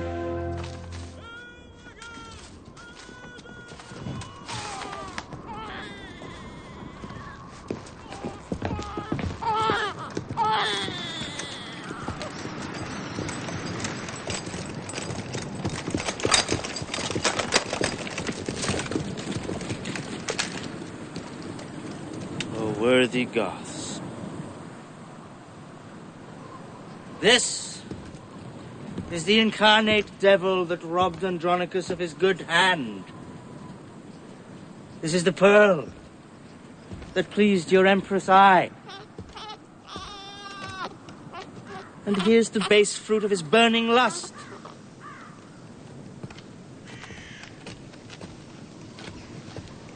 Say, wall-eyed slave, whither wouldst thou convey this growing image of thy fiend-like face? Why dost not speak? What? Death! Not a word. A halter, soldiers! Hang him on this tree! And by his side, his fruit of bastardy! Touch not the boy. He is of royal blood. Too like the sire forever being good.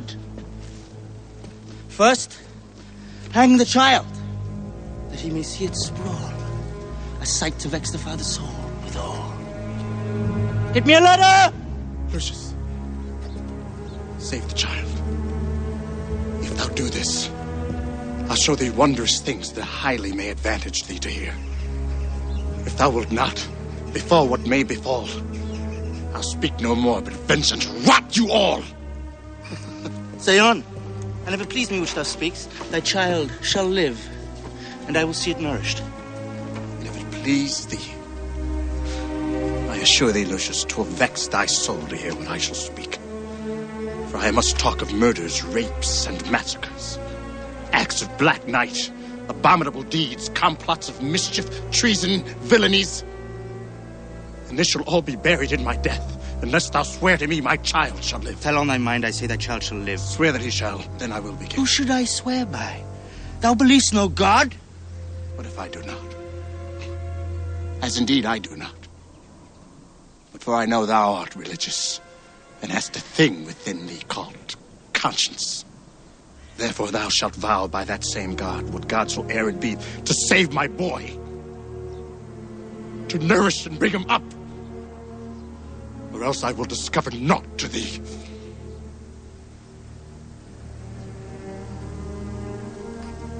Even by my God, I swear to thee I will.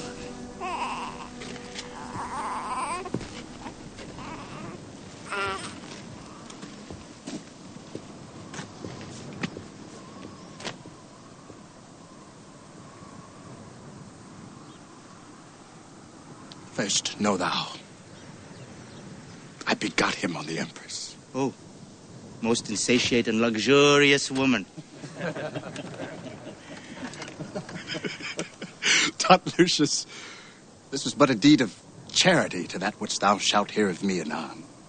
'Twas her 2 sons that murdered Bassianus. They cut thy sister's tongue and ravished her, and cut her hands and trimmed her as thou sawest.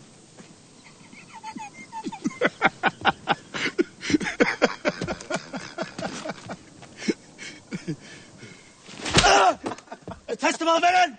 Close to that trimming! Well, she was washed and cut and trimmed. It was trim sport for them that had the doing of it. Bloody bony villains! Like this? Indeed. I was their tutor to instruct them. Ah, that cotting spirit had they from their mother. That bloody mind, I think they learned of me. Ah, let my deeds be witness of my work. I trained thy brother into that guileful hole where the dead corpse of Bassianus lay. I wrote the letter that thy father found and hid the bag of gold beneath the tree. I played the cheater for thy father's hand, and when I had it, drew myself apart and almost broke my heart with extreme laughter. And when I told the Empress of this sport, she swooned almost at my pleasing tale, and for my tidings gave me 20 kisses. What? Canst thou say all this and never blush? Aye. Like a black dog, as the saying is.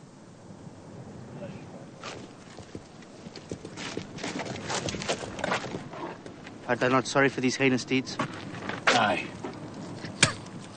But I'd not done 1,000 more. Even now, I curse the day.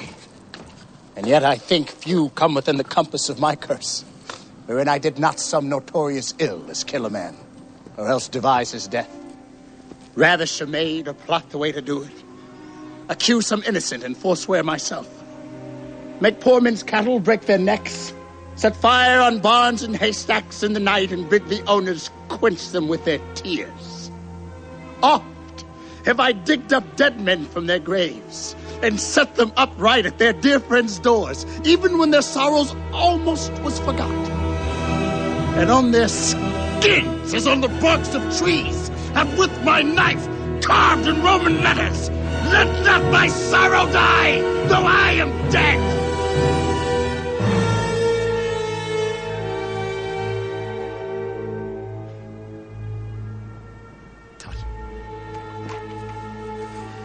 I've done 1,000 dreadful things as willingly as one would kill a fly. And nothing grieves me heartily indeed, but that I cannot do 10,000 more. Bring down the devil! He must not die so sweet a death as hanging presently. If there be devils, would I were devil, to live and burn in everlasting fire, that I might have your company in hell, but to torment you with my bitter tongue. Sirs! Stop his mouth! Let him speak no more!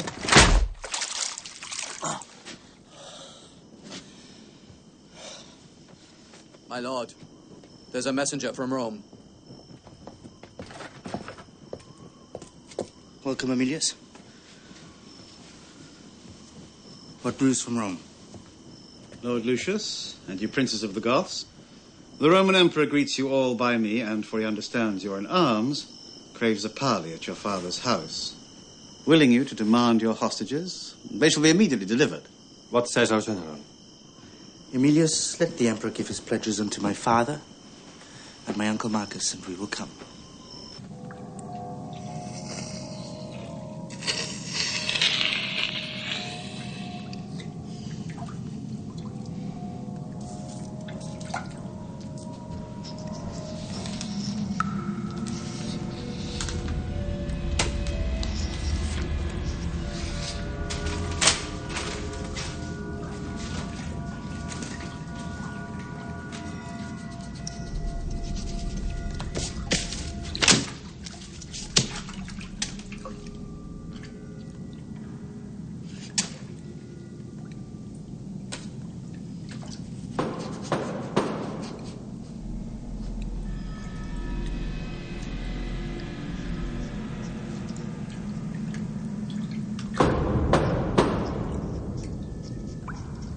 Who doth molest my contemplation?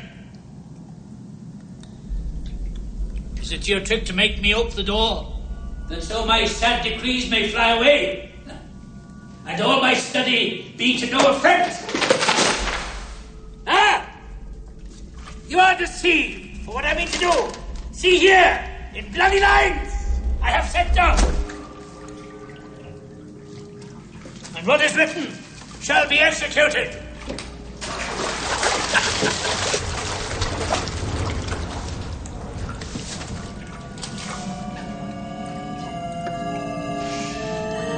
Titus, I've come to talk with thee. Oh, not a word. If thou didst know me, thou wouldst talk with me. I am not mad, I know thee well enough. For our proud empress, mighty Tamara. Is not thy coming from my other hand? No, thou sad man. I am not Tamara. She is thy enemy, and I thy friend. I am Revenge, sent from the Infernal Kingdom, accompanied by rape and murder here, to ease the gnawing vulture of thy mind, by working wreakful vengeance on thy foes. Come down and welcome me to this world's light. confer with me on murder and on death.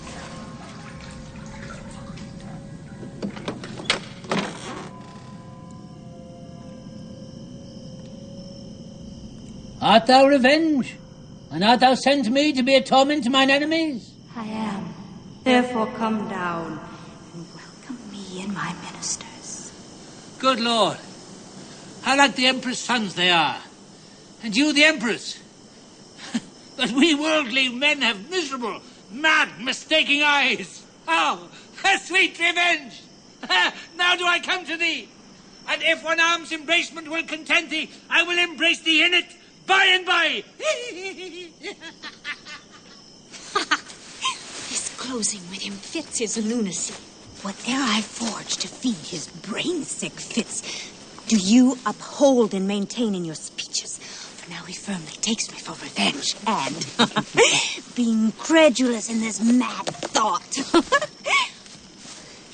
I'll make him send for his son Lucius. See? Here he comes. And I must ply my theme. Long have I been forlorn, and all for thee. Welcome, dread fury, to my woeful house. Rapine and murder, you're welcome too. How like the Empress and her sons you are.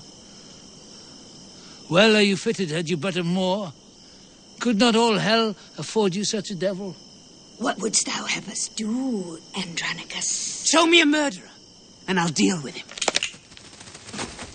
Show me a villain that hath done a rape, and I am sent to be revenged on him.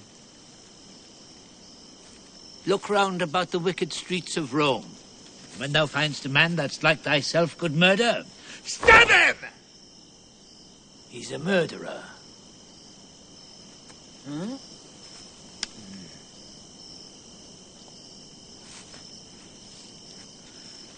Go thou with him, and when it is thy hap to find another that is like to thee, good Rapine, stab him! He's a rubbisher!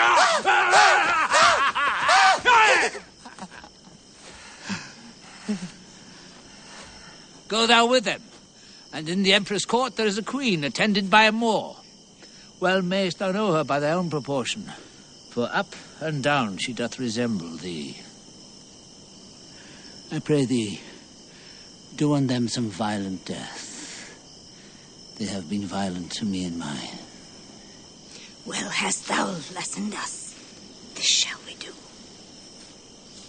But would it please thee, good Andronicus, to send for Lucius, thy thrice valiant son, and bid him come and banquet at thy house? I will bring in the Empress and her sons, the Emperor himself, and all thy foes, and at thy mercy. Oh. Shall they stoop and kneel, and on them shalt thou ease thy angry heart. What says Andronicus to this device? Marcus, my brother, 'tis sad Titus' call.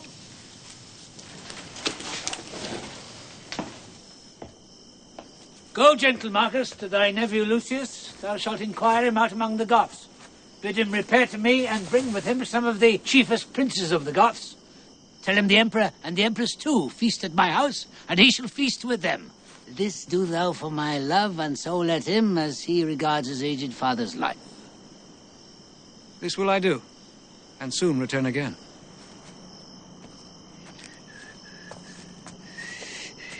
Now will I hence about thy business, and take my ministers along with me. Nay, nay.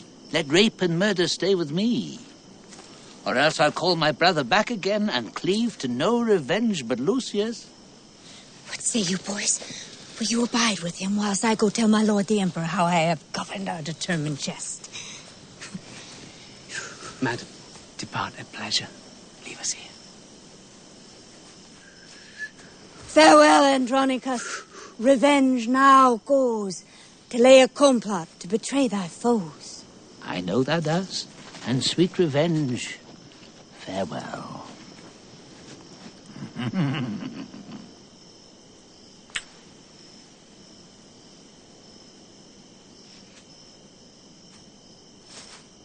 Tell us, old man, how should we be employed? That I have work well enough for you. Come hither, Publius! Caius, Valentine!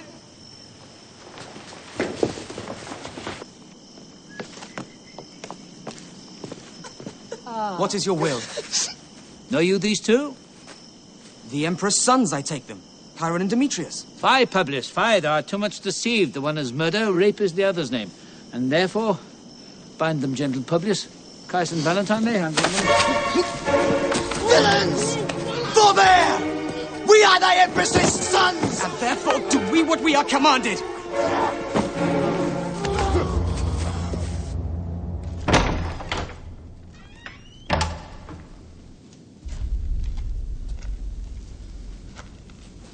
Come, Lavinia. Look. Thy foes are bound. Now let them hear what fearful words I utter.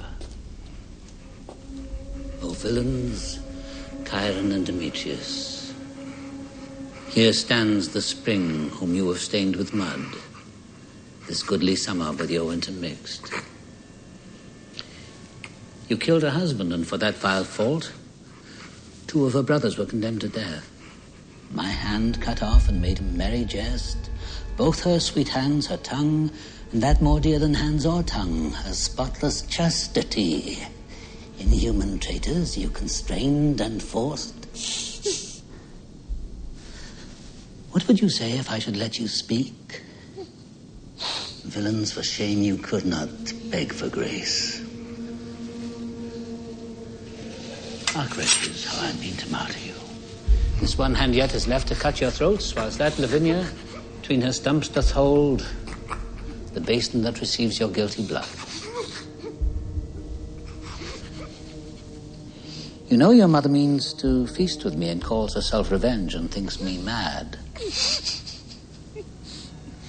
Hark, villains, I shall grind your bones to dust, and with your blood and it I'll make a paste, and of the paste a coffin I will rear, and make 2 pastries of your shameful heads, and bid that strumpet your unhallowed dam, like to the earth, swallow her own increase.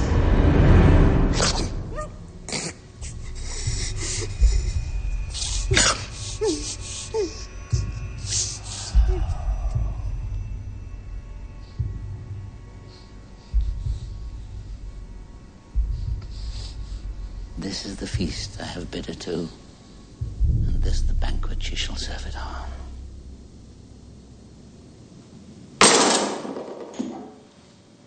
And now prepare your throats.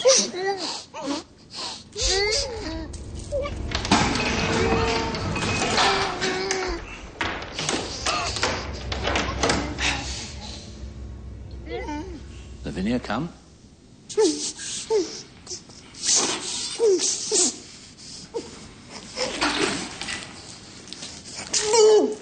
Receive the blood.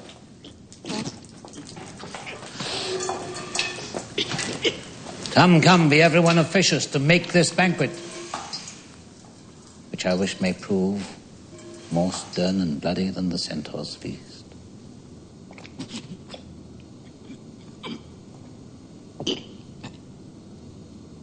So, now cut them down, for I shall play the cook and see them ready against their mother comes.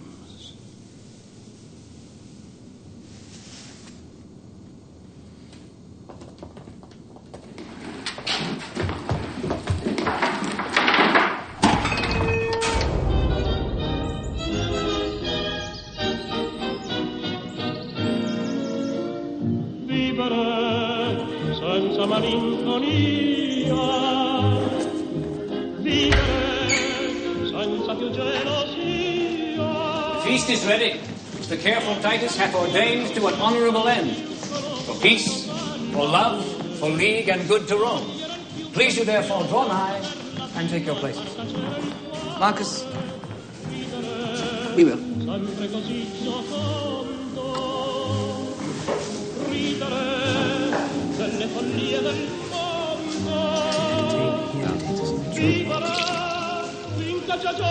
isn't true. Welcome, my gracious lord. Welcome, dread queen. Welcome, ye warlike Goths. Welcome, Lucius. And welcome all. Although the cheer be poor, 'twill fill your stomachs. Please, you eat of it. Why art thou thus attired, Andronicus? Because I would be sure to have all well to entertain your highness and your empress.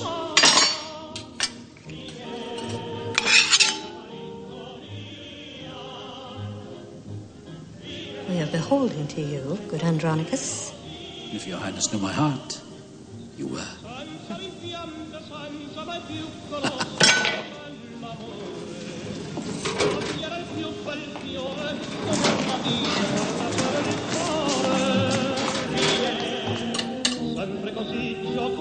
Will it please you eat? Will it please your highness feed?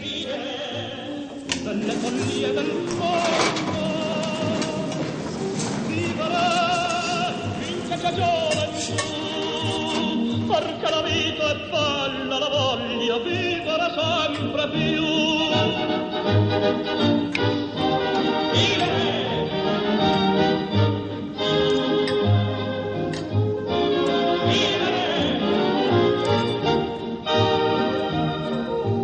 Vivere pur se al cuore ritorna un attimo di nostalgia. Io non ho più rancore e ringrazio chi me l'ha portata via.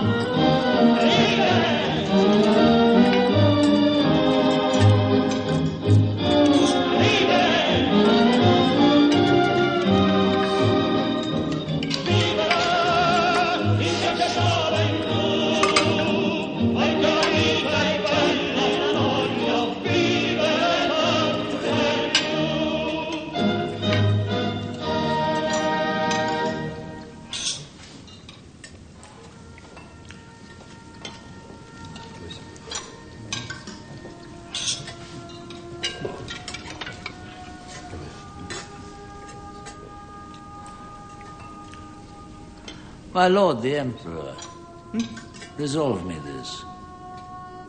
Was it well done of rash Virginius to slay his daughter with his own right hand because she was enforced, stained, and deflowered?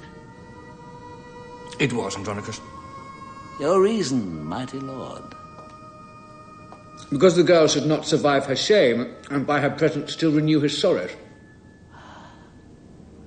A reason mighty, strong, and effectual. A pattern precedent and lively warrant for me most wretched to perform the like. Die, die, Lavinia, and thy shame with thee. What hast thou done? Unnatural and unkind. Killed her, for whom my tears have made me blind. I am as woeful as Virginius was, and have 1,000 times more cause than he to do this outrage, and it now is done. What was she ravished? Tell who did the deed. Why hast thou slain thine only daughter thus? Not I. It was Chiron and Demetrius. They ravished her and cut away her tongue. And it was they that did her all this wrong. Confess unto us hither presently. Why, there they are! Both! Baking that pie whereon their mother daintily hath fed, eating the flesh that she herself hath bred. 'Tis true! 'Tis true! Witness my knife-sharp bite!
You sad-faced men, people and sons of Rome by uproar severed, like a flight of fowl scattered by winds and high tempestuous gusts.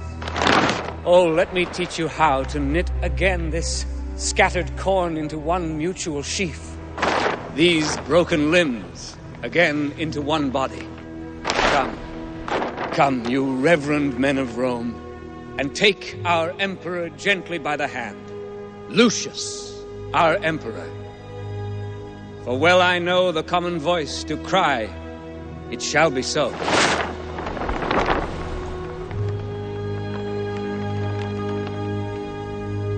Now is my turn to speak.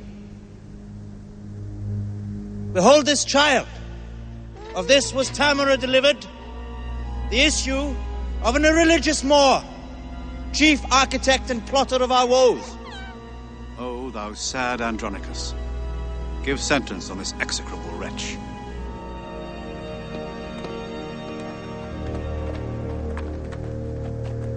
Set him breast deep in earth and famish him. There let him stand and rave and cry for food. If anyone relieves or pities him for the offense, he dies.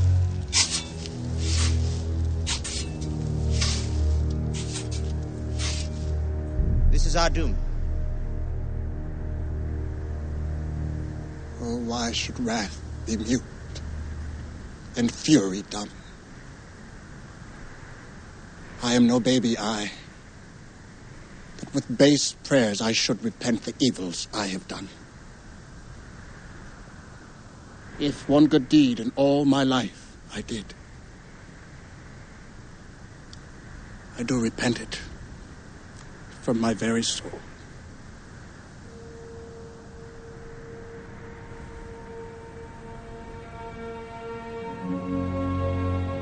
Go, some of you. Bear Saturninus hence and give him burial in his father's grave. My father and Lavinia shall forthwith be closed in our household monument. As for that ravenous tiger, Tamara,